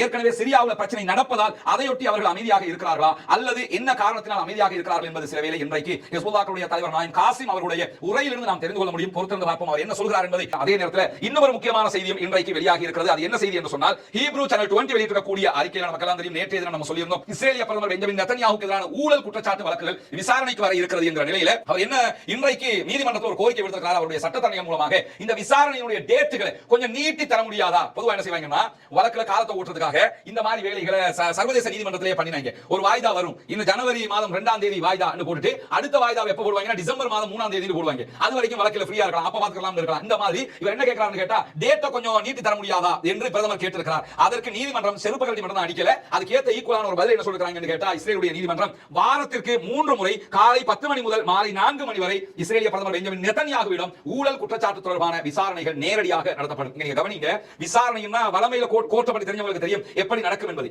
இந்த விசாரணை 1 to 1 நடக்க போகுது. அந்த இடத்துல பிரசன்ட் ஆகி இருக்கணும், நெதன்யாஹு இருக்கணும். வாரத்துல 3 முறை நடக்கும். ஒரு வாரத்துல 7 நாள் இருக்குது. ஆல்ரெடி ஒரு பாரிய யுத்தம் நடந்து வருகிறது இஸ்ரேலுக்கும் காசாவுக்கும் இடையில. இந்த நேரத்துல என்ன பண்றாங்கன்னு கேட்டா, வாரத்துல 3 நாள் 4 நாள் நீ யுத்தம் பண்ணி ஃபுட்பால் விளையாடி அது எங்களுக்கு பிரச்சனை இல்லை. வாரத்துல 3 நாள் கண்டிப்பாக கேஸுக்கு ஆஜராகணும். அதுவும் காலை 10 மணில இருந்து ஈவினிங் 4 மணி வரைக்கும் கோர்ட்ஸ்ல தான் நீ இருக்கணும் பாத்துக்க அப்படின்னு சொல்லி கண்டிப்பான உத்தரவை இன்றைக்கு பிறப்பித்திருக்கிறார்கள் என்கிற செய்திகளும் இன்றைக்கு வெளியாகி இருக்கிறார். 427வது நாளாகவும் காசாவிலும் காசாவையொட்டிய பாலஸ்தீன பெருநிலப்பரப்பிலும் என்னவெல்லாம் நடக்கிறது என்ற செய்திகளை தான் இன்றைக்கும் நாம் பார்க்க இருக்கிறோம். காசாவிலே தொடர்ந்து தாக்குதல்களை நடத்தி வருவதில் உக்கிரம் காட்டி வருகிறது இஸ்ரேலிய ஆக்கிரமிப்பு பயங்கரவாத ராணுவம் என்கிற நிலையில், ஏற்கனவே லெபனானிலே ஒரு சீஸ்ஃபயர் ஒப்பந்தம் நடைமுறையில் இருக்கும் போதும் லெபனானுடைய சில பகுதிகள் மீது பாஸ்பரஸ் குண்டு தாக்குதல்களையும் இஸ்ரேல் நடத்தி வருகிறது. இதே நேரம் இன்றைய தினம் சிரியாவினுடைய பார்டர் பகுதிகளில் இருக்கக்கூடிய 2 நிலைகள் மீது இஸ்ரேலிய ஆக்கிரமிப்பு பயங்கரவாத ராணுவம் வான்வழி தாக்குதல்களை நடத்தி இருக்கிறது.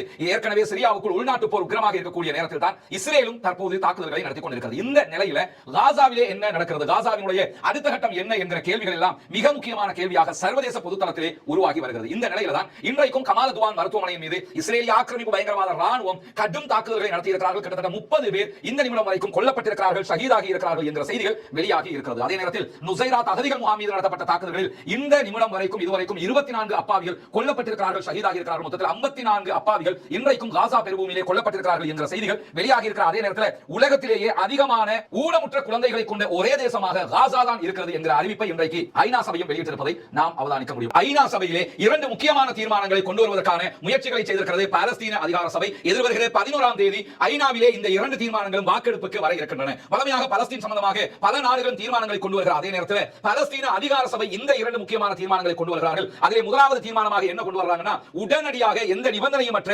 நிரந்தரமான போர் நிறுத்தம் காசாவிலே கொண்டு வரப்பட வேண்டும். இந்த வார்த்தையை முதல் தடவையாக பலஸ்தீன அதிகார சபை சொல்லி இருக்கிறது என்பதை நாம் கவனிக்க வேண்டும். இந்த நிமிடம் வரைக்கும் பாலஸ்தீன போராளி குழுக்கள் தான் நிரந்தரமான யுத்த நிறுத்தம் பெர்மனன்ட் சீஸ்ஃபயர் என்ற வார்த்தையை பயன்படுத்தி வந்த நிலையில தற்போது பாலஸ்தீன போராளிகள் குழுக்களும் அதே நேரத்தில் வெஸ்ட் பேங்க்ல இருக்கக்கூடிய மேற்கு கரை பகுதியில் இருக்கக்கூடிய ஃபத்தாஹ் அமைப்பும் ஒன்றிணைந்து இருக்கிற காரணத்தினால் இந்த வார்த்தை தற்போது சேர்க்கப்பட்டிருக்கிறது. இது ஒரு முன்னேற்றகரமான வார்த்தை என்பதையும் நாம் இங்கு கவனிக்க வேண்டும். உடனடியாக யுத்த நிறுத்தம் காசாவுக்குள் வர வேண்டும், பாலஸ்தீனத்துக்குள் வர வேண்டும். அதே நேரத்தில் அது நிரந்தர யுத்த நிறுத்தமாக இருக்க வேண்டும். இஸ்ரேல் ஆக்கிரமிப்பு பயங்கரவாத ராணுவம் ஒட்டுமொத்தமாக பாலஸ்தீனத்தை விட்டு வெளியேற வேண்டும் என்பது முதல் தீர்மானம். இரண்டாவது தீர்மானமாக அவங்க என்ன கொண்டு வர்றாங்கன்னா, UNRWA மீதான தடைகள் உடனடியாக நீக்கப்பட வேண்டும். UNRWA உடைய உறுப்பினர்கள் செயல்பாட்டாளர்கள் மீதான தாக்குதல்கள் உடனடியாக நிறுத்தப்பட வேண்டும். அவர்கள் மீதான நீதிக்கு எதிரான தாக்குதல்கள், அதே நேரத்தில் உடல் ரீதியிலான உளவியல் ரீதியிலான தாக்குதல்கள் தாக்குதல்கள் அத்தனையும் உடனடியாக நிறுத்தப்பட வேண்டும் என்ற 2 தீர்மானங்கள் எதிர்வருகிற டிசம்பர் 11ஆம் தேதி ஐநா பொதுச்சபையிலே பாலஸ்தீன அதிகார சபையினால் கொண்டு வரப்பட இருக்கிறது. இது இந்த 2 தீர்மானங்களுமே மிக முக்கியமான தீர்மானங்கள். பாலஸ்தீன மக்களை பொறுத்தவரை UNRWA உதவிகள் இல்லாமல் அங்கே அவர்களுக்கு உண்பதற்கு எந்த விதமான உணவுகளும் கிடைக்காத நிலை ஏற்படுகிற அதே நேரத்தில் நிரந்தரமான யுத்த நிறுத்தமும் வேண்டும் என்பதுதான் அவர்களுடைய மிக முக்கியமான கோரிக்கை.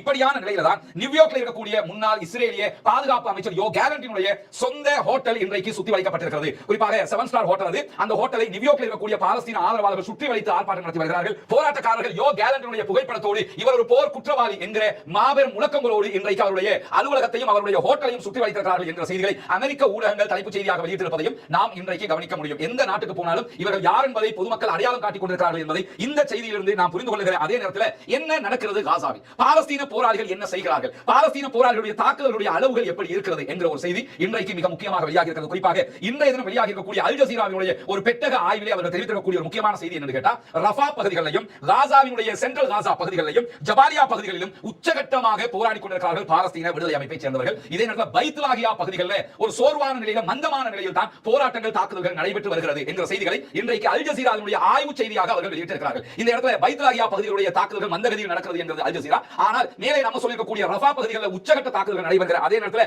சென்ட்ரல் காசா பகுதிகளில் மிக முக்கியமான பல தாக்குதல்களை நடத்தி இருக்கிறார்கள். இன்றைய தினத்திலும் அதே போன்று ஜபாலியா, அது நார்த் காசா பகுதி, வடக்கு காசா பகுதிகளில் மிக முக்கியமான பல தாக்குதல்கள் உக்கிரமாக நடத்தப்பட்டு வருகிறது. இன்றைக்கு 70வது நாளை எட்டுகிறது. 60 நாட்களை தாண்டி 70வது நாளை வடக்கு காசா மீதான இஸ்ரேலிய 100% முற்றுகை நெருங்கிக் கொண்டிருக்கக்கூடிய நேரத்தில் கூட அவர்களால் நாங்கள் முழுமையாக வடக்கு காசாவை கைப்பற்றி விட்டோம் என்று அறிவிக்க முடியாத அளவுக்கு வடக்கு காசா பகுதிகளில் மீண்டும் மீண்டும் தாக்குதல்களை தொடர்ந்து நடத்தி கொண்டிருக்கிறார்கள் பாலஸ்தீன விடுதலை அமைப்பை சேர்ந்தவர்கள். நாம் ஒண்ணு கவனிக்கணும் என்னன்னா, பாலஸ்தீன விடுதலை அமைப்பினுடைய தாக்குதல்கள் ஏன் பெருமதியானதாகவும் பெருமை மிக்கதாகவும் பார்க்கப்படுகிறது என்று சொன்னால், உலகத்தில் அவர்களுக்கு உதவி செய்வதற்கு யாரும் இல்லை. அல்லாஹ்வை மட்டும் நம்பி களத்தில் இருக்கிறார்கள். அவர்களுடைய சொந்த தயாரிப்பு ஆயுதங்களோடு களத்தில் இருக்கிறார்கள். அவர்களுக்கு துணையாக இருந்த ஹெஸ்புல்லாக்கள் சீஸ்ஃபயர் மூலமாக ஆயுதங்கள் தற்போது மௌனிக்கப்பட்டிருக்கின்றன. எனவே அவர்களுக்கு துணையாக தற்போது யெமனில் இருக்கக்கூடிய ஊதிகள் மாத்திரம் தான் தாக்குதல்களை தொடர்கிறார்கள் என்கிற நிலையில சிரியாவில் ஏற்பட்டிருக்கக்கூடிய யுத்தம் காரணமாக சிரியாவில் இருந்து இஸ்ரேல் மீது தாக்குதல் நடத்தியவர்கள் சிரியாவுக்குள்ளே தங்களுடைய நாட்டை காப்பாற்றுகிற விதமாக அந்த யுத்தத்திலே ஈடுபட ஆரம்பித்திருக்கிறார்கள். ஈராக்கில் இருந்து தாக்குதல் நடத்தியவர்கள் சிரியாவுக்கு துணையாக போய் இருக்கக்கூடிய நிலையில காசாவுக்காக தற்போது யாரும் இல்லை, அவர்கள் மாத்திரம் தான் இருக்கிறார்கள். இப்படியான ஒரு நிலையில தான் உச்சகட்டமான தாக்குதல்களை அவர்கள் நடத்துகிறார்கள். எனவே தனித்து போராடுகிற போராளி குழுக்களும் இவ்வளவு தைரியமாக உக்கிரமாக களத்தில் நிற்கிறார்கள் என்பது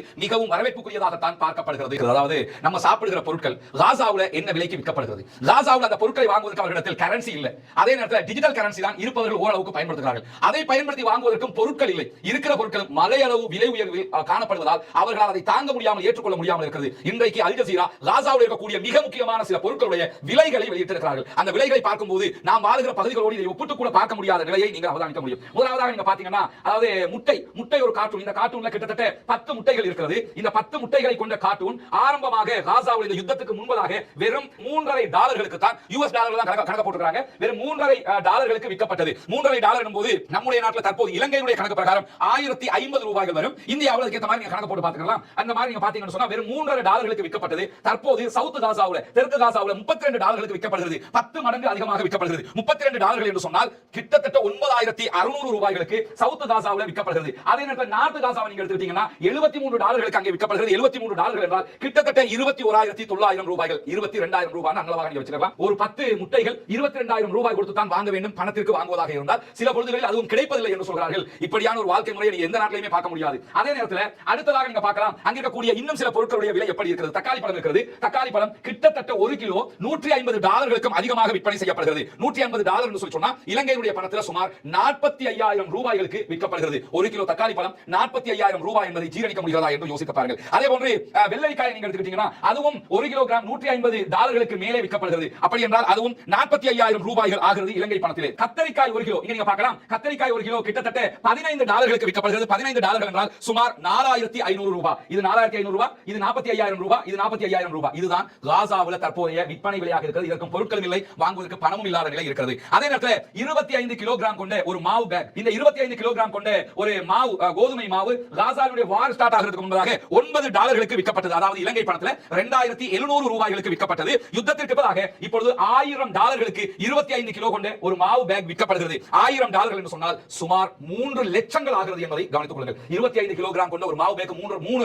லட்சம் ரூபாய் கொடுத்து காசாவுல வாங்கணும்னா எவ்வளவு பெருமதியானதாக மாறி இருக்கிறது என்பதை கற்பனைக்கு எட்ட முடியாததாக மாறி இருப்பதை நாம் அவதானிக்க முடியும். அதே மாதிரி நீங்க பாருங்க, நான் டெய்ரி பவுடர் மில்க் நார்த் காசாவுல $124 விற்கப்படுகிறது. $124 $37,200. அதுவும் கிடைப்பதற்கு மிக அரிதாக இருக்கிறது. அதே நேரத்தில் நீங்க பார்க்கலாம், பேபி ஃபார்முலா விற்கப்படுவது $15 டாலர்களுக்கு விற்கப்படுகிறது. $15 என்பது $4500. அது அல் ஜஸீரா போடும்போது ரேர்லி அவைலபிள் னே போட்டுருக்காங்க. அதாவது அரிதாக கிடைக்கிற பொருளாக அது மாறி இருக்கிறது என்பதையும் இந்த ஆர்டிகல்ல அவங்க தெரிவித்திருப்பதை பார்க்க முடியும். அதே மாதிரி நீங்க பார்க்கலாம் soap, toilet roll, baby diapers, அதே போன்று டிடர்ஜென்ட், ஃபீமேல் ஹைஜெனிக் ப்ராடக்ட் இதனுடைய விலைகள் எல்லாம் இங்கே போடப்பட்டிருக்கிறது. ஒரு சோப் 7 தொடக்கம் $15 விற்கப்படுகிறது. சுமார் $4500 ஒரு சோப்பினுடைய விலையாக மாறி இருக்கிறது இலங்கை பணத்திலே. அதே போன்று டாய்லெட் டிஷ்யூ ரோல் இருக்கிறது. இதுல ஒரு பீஸ் வந்து $4 வரைக்கும் விற்கப்படுகிறது. $1200 வரைக்கும் விற்கப்படுகிறது. அதையும் பெறுவதற்கு ரொம்ப கடினம். தண்ணி இல்ல, டாய்லெட்டுக்கு அதான் குறைஞ்சவங்க பயன்படுத்தணும். அதை வாங்குவதற்கு இவ்வளவு விலையாக இருக்கிறது என்பதை புரிந்து கொள்ளுங்கள். இதெல்லாம் அவசியமான நம்ம சில நேரங்களில் யோசிப்போம். கண்டிப்பாக அவசியம். ஏன்னா அங்கே அவர்களுக்கு இயற்கை தேவையை முடித்துக் கொள்வதற்கு தண்ணீர் பஞ்சமா, குடிக்கிறதுக்கே தண்ணீர் இல்லங்க. அப்ப எப்படி அவங்க குளிப்பாங்க? எப்படி இயற்கை தேவை நிறைவேற்றுவாங்க? குறைஞ்சது இதுவாவது அவர்களுக்கு தேவைப்படுகிறது. அதுவும் ஒரு பீஸ் ரோல் எவ்வளவு விற்கப்படுகிறது என்றால் $4 விற்கப்படுகிறது. $1200 சுமாருக்கு இலங்கை பணத்தில். அதே நேரத்தில் டிடர்ஜென்ட் எடுத்துக்கிட்டீங்கன்னா $28 வரைக்கும் விற்கப்படுகிறது. அது கிட்டத்தட்ட இலங்கை பணத்தில் $8400 இருக்கிறது. பேபி டயப்பர்ஸ், குழந்தைகளுக்கான டயப்பர்ஸ் நீங்க எடுத்துக்கிட்டீங்கன்னு சொன்னா $35 வரைக்கும் விற்கப்படுகிறது. அந்த $35 விற்கப்படுதுன்னு சொன்னா இலங்கை பணத்தில் $10,500 ஒரு சிறிய பேக்காக இருக்கிறது. அதே நேரத்தில் ஃபீமேல் ஹைஜெனிக் ப்ராடக்ட் பொறுத்தவரை ரேர்லி அவைலபிள் னு போட்டுருக்காங்க. பெண்களுடைய மாதவிடாய் காலத்தில் அவர்கள் பயன்படுத்தக்கூடிய பொருட்கள், அந்த பொருட்கள் கிடைப்பதே இல்லை, கிடைப்பதற்கு அரிதான பொருட்களாக மாறி இருக்கிறது என்ற செய்திகளும் இன்றைக்கு வெளியாகி இருப்பதை நாம் பார்க்க முடியும். இந்த ஆர்டிகளுடைய கடைசியில் அவங்க சொல்லிருக்கக்கூடிய ஒரு செய்திதான், அங்கே பட்டினியால் வாழக்கூடிய மக்கள் 5 பேரில் ஒருவர் பட்டினி, 100% பட்டினியில் இருக்கிறார்கள். அப்படி பார்த்தாலும் 4,95,000 பேர் காசாவிலே ஒருவேளை உணவு கூட கிடைக்காமல் 100% பஞ்சத்தில் இருக்கிறார்கள். 25 லட்சம் மக்கள் எடுத்துக்கிட்டீங்கன்னா 5ல் 1 கிட்டத்தட்ட 5 லட்சமாக இருக்கிறது. 4,95,000 பேர் கிட்டத்தட்ட சுமாருக்கு பஞ்சத்திலே இருக்கிறார்கள் என்ற செய்திகளை இன்றைக்கு அல் ஜஸீராவுடைய முக்கிய ஆய்வாக அவர்கள் வெளியிட்டிருக்கிற அதே நேரம் இன்றைக்கு வெளியாக இருக்கக்கூடிய இன்னும் ஒரு பயங்கரமான செய்தி என்னவென்று சொன்னால், மரணத்தில் கூட ஓய்வெடுக்க நேரமில்லை என்கிறார்கள் காசாவினுடைய சகோதரர்கள். அது எதுக்காக சொல்றாங்கன்னா, யாராவது கொல்லப்பட்டால் ஆரம்ப நேரங்களில் கொல்லப்பட்டவர் ஷஹீதாக்கப்பட்டவருடைய ஜனாசாவையாவது எடுக்க முடியும். அன்னைய ஓரிரு நாட்களாக கொல்லப்படுகிற சகோதரருடைய ஜனாசாக்களை கூட இஸ்ரேல் ஆக்கிரமிப்பு பயங்கரவாத ராணுவம் தூக்கி செல்கிறது என்ற செய்திகள் வெளியாக இருக்கிறது. இந்த செய்திகளில் 2 செய்திகள் தற்போது தொடர்ந்து வெளியாகி கொண்டிருக்கிறது. அந்த செய்திகள் ஒரு செய்தி நமக்கு உறுதிப்படுத்த முடியல, உறுதிப்படுத்தினதுக்கு பிறகுதான் நமக்கு சொல்ல முடியும். முதலாவது செய்தியை நாம் உறுதிப்படுத்தி இருக்கிறோம், பலவிதம் சொல்லி இருக்கிறோம். காசாவினுடைய சகோதரர்களுடைய உடல்களில் இருக்கக்கூடிய ஆர்கன்ஸ்கள் திருடப்படுகிறது, ஆர்கன்ஸ்கள் எடுத்து விற்கப்படுகிறது, விற்பனை செய்யப்படுகிறது. அதற்காக இது பயன்படுத்தப்படுகிறது என்பதை பலவிதம் அங்கிருக்கக்கூடியவர்களை குற்றச்சாட்டுகளாக பகிரங்கமாக வைத்துக் கொண்டிருக்கிற இரண்டாவது குற்றச்சாட்டு என்னவென்று சொன்னால், இந்த உடல்கள் மூலமாக ஆயுதங்கள் செய்வதற்கான சில மூலப்பொருட்களை அவர்கள் பெற்றுக் கொள்கிறார்கள் என்று சொல்லப்படுகிறது. அது 100% உறுதிப்படுத்த முடியாத ஒரு நிலை இருக்கிறது. அது உறுதிப்படுத்தப்படுகிற போது நாம் உங்களுக்கு அது தொடர்பான செய்திகளையும் கொண்டு வந்து சேர்ப்பதற்கு தயாராக இருக்கிறோம். எது எப்படி போனாலும் ஆர்கன்ஸ் விடப்படுகிறது, ஜனாசாக்களை எடுத்துக்கொண்டு செல்கிறது இஸ்ரேல் ஆக்கிரமிப்பு பயங்கரவாத ராணுவம் என்ற நேரத்தில் தான் மரணத்தில் கூட எங்களுக்கு ஓய்வில்லாமல் இருக்கிறது என்று புலம்புகிறார்கள் காசாவினுடைய மக்கள் என்ற செய்திகளும் இன்றைக்கு வெளியாகி இருக்கிற நேரத்தில் இன்றைய தினம் ஒரு முக்கியமான செய்தியை பாலஸ்தீன போராட்ட குழுக்களுடைய மிக முக்கிய அதிகாரியாக இருக்கக்கூடிய பஸ்ஸாம் நாயிம் அவர்கள் தெரிவித்திருக்கிறார்கள். பஸ்ஸாம் நாயிம் அவர்கள் 14 மாத கால யுத்தத்திற்கு பிறகு வந்திருக்கக்கூடிய ஒரு முக்கியமான செய்தியாக அசோசியேட்டட் பிரஸ் செய்தி நிறுவனத்துக்கு பேசியிருக்கக்கூடிய செய்தி என்ன சொல்றாங்கன்னா, காசாவினுடைய போர் நிறுத்த பேச்சுவார்த்தைகள் பல வாரங்களுக்கு பிறகு மீண்டும் ஆரம்பிக்கப்பட்டிருக்கிறது என்ற செய்திகளை இன்றைக்கு சொல்லி இருக்கிறார். நமக்கு தெரியும், அண்மையில 2 தரப்பும் காசாவினுடைய போராளிகள் குழுக்களும் இஸ்ரேலும் போர் நிறுத்தத்துக்கு வர மறுத்துக் கொண்டே இருக்கிறார்கள் என்ற காரணத்தை சொல்லி போர் நிறுத்த பேச்சுவார்த்தைகளிலிருந்து நாங்கள் பின்வாங்குகிறோம் என்று கத்தார் அறிவித்திருந்த நிலையில தற்போது மீண்டும் பேச்சுவார்த்தைகள் ஆரம்பிக்கப்பட்டிருக்கிற செய்திகள் வெளியாக இருக்கிறது. நேற்றைய தினம் ஃபத்தாஹும் பாலஸ்தீன விடுதலை அமைப்பும் ஒன்றிணைந்திருக்கக்கூடிய நேரத்தில் தான் பஸ்ஸாம் நாயிம் அவர்களுடைய இந்த அறிவிப்பு வந்திருக்கிறது. விரைவிலேயே சண்டையை முடிவுக்கு கொண்டு வந்து காசாவில் இருக்கக்கூடிய இஸ்ரேலுடைய பணைய கைதிகளையும் விடுவித்து, இஸ்ரேலில் இருக்கக்கூடிய பாலஸ்தீன கைதிகளையும் விடுவித்து, இஸ்ரேல் காசாவிலிருந்து மொத்தமாக வெளியேறுகிற விதமான ஒப்பந்தத்திற்கு செல்வதற்கான பேச்சுவார்த்தைகள் ஆரம்பிக்கப்பட்டிருக்கின்றன என்ற செய்திகள் தான் இன்றைக்கு மகிழ்ச்சியான செய்தியாக வெளியாகி இருக்கிறது. எனவே அந்த சம்பவம் நடைபெற வேண்டும் என்பதுதான் நம்ம அத்தனை பேருடைய எதிர்பார்ப்பாக இருக்கிறது. பொறுத்திருந்து பார்ப்போம் என்ன நடக்கப் போகிறது என்பது. உண்மையிலேயே பாலஸ்தீன விடுதலை அமைப்பினுடைய பேச்சுவார்த்தை வெற்றி பெற வேண்டும், பாலஸ்தீன மக்களுக்கு சுதந்திரம் கிடைக்க வேண்டும் என்பதுதான் அனைவருடைய எதிர்பார்ப்பாகவும் இருக்கிற நேரத்தில் இன்றைக்கு இன்னும் ஒரு செய்தி தொடர்பாக நாம் புரிந்து கொள்ள வேண்டும். குறிப்பாக நமக்கு தெரியும், ஏற்கனவே காசாவுக்கு ஆதரவாக போராடிய லெபனானிய போராளி குழுக்கள் தற்போது ஆயுதங்களை மௌனிக்க செய்திருக்கிறார்கள். ஒரு சீஸ்ஃபயர் ஒப்பந்தத்தில் இருக்கிறார்கள். இஸ்ரேல் 72 தடவைகளுக்கு மேலாக சீஸ்ஃபயர் ஒப்பந்தத்தை முறித்திருக்கக்கூடிய நேரத்தில் இதுவரைக்கும் ஒப்பந்தத்தை முறிக்காமல் சீஸ்ஃபயரை நாங்கள் கடினமாக பின்பற்றுகிறோம் என்று நேற்றைய தினம் ஊடகங்களுக்கு பேசிய ஹிஸ்புல்லாஹ்வுடைய தலைவர் காசிம் நாயிம் அவர்கள் பேசியிருக்கக்கூடிய செய்திகள் வெளியாகி இருக்கிறது. எனவே நாயிம் காசிம் அவர்கள் நேற்று என்ன பேசினார் ஊடகத்தில் என்பது மிக முக்கியமானது. குறிப்பாக ஹிஸ்புல்லாஹ்வுடைய தலைவர் உரை நிகழ்த்திய நேரத்தில் என்ன சொன்னார்னு சொன்னா, நாங்கள் இந்த யுத்தத்திலே பெருவெற்றி அடைந்திருக்கிறோம், ஆனால் இதற்காக நிறைய தியாகங்களை செய்திருக்கிறோம், நிறைய இழப்புகளை சந்தித்திருக்கிறோம், எங்களுடைய பல தலைவர்களை இழந்திருக்கிறோம் என்பதை நேற்றைய தினம் நினைவு கூர்ந்த அவர், இந்த யுத்தத்திலே எங்களுக்கு முழுமையான ஆதரவை தந்த ஈரானுக்கு நாங்கள் நன்றி தெரிவிக்க கடமைப்பட்டிருக்கிறோம் என்று சொல்லக்கூடிய நாயிம் காசிம் அவர்கள் தொடர்ந்து பேசுகிற நேரத்தில் என்ன சொல்றாருன்னா, அளிக்கப்பட்டிருக்கக்கூடிய வீடுகளையும் கட்டிடங்களையும் அனைத்து நிறுவனங்களையும் புனரமைக்கிற பணியிலே எங்களுடைய சோல்ஜர்ஸ் ஈடுபட்டுக் கொண்டிருக்கிறார்கள். ஏன்னா ஹிஸ்புல்லாஹ்வை பொறுத்தவரை நம்ம ஏற்கனவே சொல்லியிருக்கிறோம், ஹிஸ்புல்லாஹ்கள் வெறும் போராட்ட அமைப்பாக, ஆயுதம் ஏந்திய அமைப்பாக மாத்திரம் அவர்கள் செயல்படுவதில்லை, அவர்கள் சமூக சேவை அமைப்பாகவும் அங்கே செயல்படுகிறார்கள். ஹிஸ்புல்லாஹ்வுடைய ஒரு அணிதான் மிலிட்டரி விங்காக இருக்கிறது, ஆயுதப்படையாக இருக்கிறது. மற்ற அத்தனை அங்க பெரும்பாலான மருத்துவமனைகளை ஹிஸ்புல்லாஹ்கள் தான் நடத்தி வராங்க. மொத்தத்தில் சொல்ல போனா அவங்க தான் கவர்மெண்ட், பேருக்கு வேற ஒரு கவர்மெண்ட் இருக்குன்னு புரிஞ்சுக்கங்க. அங்கே மருத்துவமனைகளை அவர்கள் தான் நடத்துகிறார்கள், பாடசாலைகளை ஸ்கூல்ஸ் அவங்க தான் நடத்துறாங்க, காலேஜ்கள் அவங்க தான் நடத்துறாங்க, யூனிவர்சிட்டி வரைக்கும் அவர்கள் தான் நடத்தி வருகிறார்கள். அரசாங்கத்துடைய கட்டமைப்பை அவர்கள் தான் நடத்தி கொண்டு போகிறார்கள். பாராளுமன்றத்திலே பெரும்பான்மை எம்பிக்களை கொண்டவர்கள், குறிப்பாக ஜனாதிபதி அங்கே ஜனாதிபதி தேர்தல் நடத்தப்படாமல் இருக்கிற நேரத்தில் பிரதமர் ஆட்சியாக அங்கே நடைபெற்று வருகிறது. சபாநாயகராக இருப்பவர் ஹிஸ்புல்லாஹ்வுடைய பாராளுமன்ற தேர்தலில் வெற்றி பெற்ற வேட்பாளர் தான் அங்கே சபாநாயகராகவும் இருந்து வருகிறார் என்ற நிலையில பாராளுமன்றம் பலம் கொண்ட ஒரு முக்கிய அமைப்பாகவும் அவர்கள் செயல்பட்டு வருகிறார்கள். ஜனநாயக ரீதியாக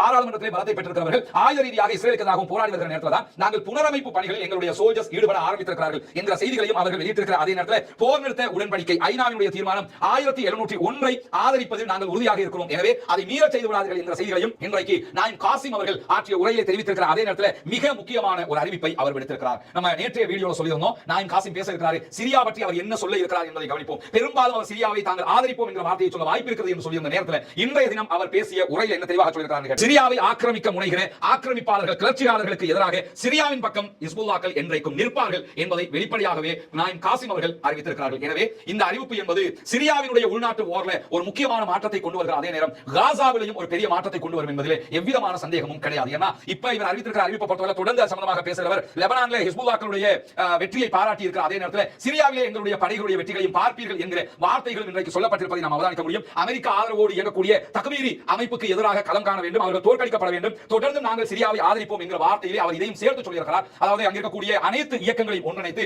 தக்வீரி என்கிற அமைப்பு தான் இந்த கிளர்ச்சி படையை வழிநடத்திக் கொண்டிருக்கிறது. எனவே இன்றைய தினமும் அவர்கள் ஹமாவை நேற்றைய தினம் கைப்பற்றியிருந்தார்கள். இன்றைக்கு ஹமாவை தாண்டி இன்னொரு நகரத்தை நோக்கி நகர்ந்திருக்கிறார்கள். எனவே ஹமாவுக்கு அடுத்ததாக இருக்கக்கூடிய மிகப்பெரிய நகரமாக இருக்கக்கூடிய ஹாம்ஸ் பகுதிகளுக்கு தான் இன்றைக்கு கிளர்ச்சி படைகள் நகர்ந்து கொண்டிருக்கக்கூடிய நேரத்தில் நேற்றைய தினம் ஹிஸ்புல்லாஹ்வுடைய தலைவருடைய இந்த அறிவிப்பு மாபெரும் எச்சரிக்கையாக பார்க்கப்படுகிறது. ஏன்னா ஒப்பிட்டளவில் ஹிஸ்புல்லாஹ்வுடைய படைப்பிரிவோட கிளர்ச்சி படைக்கு நின்று பிடிக்க முடியுமா என்கிற ஒரு கேள்வி இருக்கிற அதே நேரம் அங்கு இந்த கிளர்ச்சியில் ஈடுபடக்கூடியவர்களுடைய ஏற்கனவே நம்ம சிரியா சம்பந்தமாக போட்ட வீடியோ நீங்க பார்த்திருப்பீங்க. எஸ்டிஎஸ் என்று இருக்கக்கூடிய ஒரு அமைப்பு அவர்கள் ஹிஸ்புல்லாஹ்வுக்கு நிகராக நன்கு பயிற்சி எடுத்த ஒரு அமைப்பு என்கிற காரணத்தினால் சில நேரங்களில் ஹிஸ்புல்லாஹ்கள் சிரியாவிலே இம்முறை அவர்களுக்கு தோல்வி காண்பதற்கும் வாய்ப்பு இருக்கிறது என்கிற செய்திகளை அல் ஜஸீராவினுடைய ஆய்வாளர்கள் சொல்லுகிற காட்சிகளும் அல் ஜஸீராவிலே நாம் பார்க்க முடிகிறது. அதே நேரத்தில் நேற்று பேசிய ஹிஸ்புல்லாஹ்வுடைய தலைவர் தொடர்ந்து என்ன சொல்றாருன்னு சொன்னா அமெரிக்காவும் இஸ்ரேலும் சிரியாவுக்கு எதிரான கிளர்ச்சியாளர்களுக்கு தொடர்ந்து நிதியுதவி அளித்து வருகிறார்கள். ஏன்னா அமெரிக்காவுடைய ஆட்கள் இருக்காங்க, இஸ்ரேலுடைய ஆட்கள் இருக்காங்க, இஸ்ரேல் தனியாக அந்த வார் பண்ணிட்டு இருக்குது. இப்போ நம்ம ஏற்கனவே சொல்லிட்டோம், சிரியாவுடைய வீடியோல தனியா சொல்லியிருக்கேன். பாக்கா சௌர் அந்த வீடியோ பாத்தீங்கன்னா அங்க யார் யாரெல்லாம் யுத்தம் பண்ணிட்டு இருக்காங்கன்றது நமக்கு தெரியும். அதை ஒண்ணு கவனிச்சுக்கங்க. சிரியாவில் நடக்கக்கூடிய போர்ல அசாதுடைய படை தோற்கடிக்கப்பட்டு சிரியாவில் ஒரு புதிய ஆட்சி வந்தால் கூட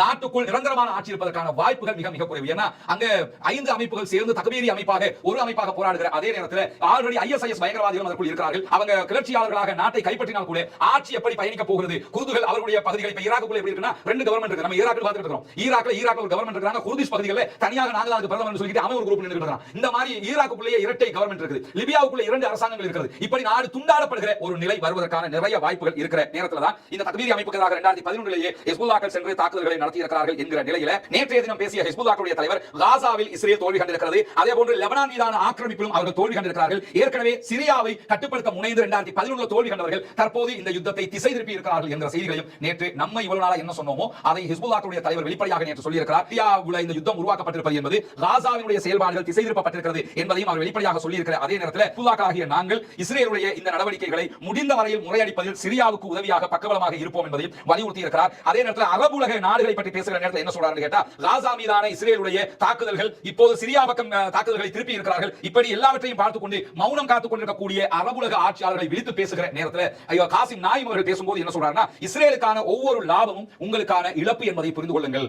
அவர் யாரு என்னங்கிறத தாண்டி அவர் சொன்ன செய்தி உண்மை என்பதை நம்ம புரியணும். ஹிஸ்புல்லாஹ் தலைவர்ங்கிறத விட்டுருங்க, இஸ்ரேலுக்கு கிடைக்கிற ஒவ்வொரு லாபமும் அரபு நாடுகளுக்கு கிடைக்கிற நஷ்டம். நேற்று லிபியா, அதற்கு முதல் நாள் யூனிசியா, அதற்கு பிறகு எகிப்து, தற்போது சிரியா, ஈராக், இப்படி பல நாடுகள் துண்டாடப்பட்டிருக்கிறது. நாளை இன்னும் எத்தனை நாடுகள் வேண்டும் என்றாலும் இதே பாணியில் அரபு நாடுகள் துண்டாடப்படலாம். அவனுக்கு தானே நடக்குதுன்னு இன்னைக்கு பார்த்துட்டு இருக்காங்க. நாளைக்கு யாருக்கும் இது நடக்கலாம் என்பதையும் அவர் சுட்டிக்காட்டி இருக்கிறார். அதே நேரத்தில் கடைசியாக அவர் சொல்லி முடிக்கும் போது என்ன சொன்னார்னு கேட்டா ஹிஸ்புல்லாஹ்கள் மிக சக்தி வாய்ந்த அமைப்பாக இன்றைக்கும் இருக்கிறார்கள். மத்திய கிழக்கில் மிகவும் ஆபத்தான இஸ்ரேலிய விரிவாக்கத்துக்கு எதிராக நாங்கள் போராடி கொண்டிருக்கிறோம் என்று சொல்கிறவர் 14 மாதங்களாக இஸ்ரேலுக்கு எதிரான சண்டையில் நாங்கள் பலமிக்கவர்கள் என்பதை நிரூபித்திருக்கிறோம். இஸ்ரேல் தான் யுத்த நிறுத்தத்தை கொண்டு வந்து தற்போது பின்வாங்கினார்களே தவிர நாங்கள் பின்வாங்கவில்லை என்பதையும் சொல்லியிருக்கிறார். அதே நேரம் ஏற்கனவே நான் சொன்னதை போல ஹயாத் தஹ்ரீர் ஷாம் என்கிற தக்வீரி அமைப்புக்கு கீழே இருக்கக்கூடிய அமைப்பினர் சற்று முன்னால் இன்றைய நாளில் குறிப்பாக ஹோம்ஸினுடைய புறநகர் பகுதிகளை கைப்பற்றி இருக்கிறார்கள். நீங்க பார்க்கலாம், ஹோம்ஸுக்குள்ள கிளர்ச்சி படை வீரர்கள் உள்ளே நுழைகிற காட்சிகள் தான் இங்கே காட்டப்படுகிறது. ஹோம்ஸுக்குள்ள அவங்க நுழைஞ்சிட்டு இருக்கிற அதே நேரம் ரஷ்யாவினுடைய வான்வழி தாக்குதல்களும் தொடர்ந்து சிரியாவுக்கு ஆதரவாக கிளர்ச்சியாளர்களுக்கு எதிராக நடத்தப்பட்டு வருகிற அதே நேரத்தில் யமன்ல இன்றைக்கு வெள்ளிக்கிழமை நடைபெற்ற மாபெரும் ஆர்ப்பாட்டத்தை பார்க்கிறீங்க. மில்லியன் கணக்கான மக்கள் கலந்து கொண்ட ஆர்ப்பாட்டம். ஒவ்வொரு வெள்ளிக்கிழமையிலையும்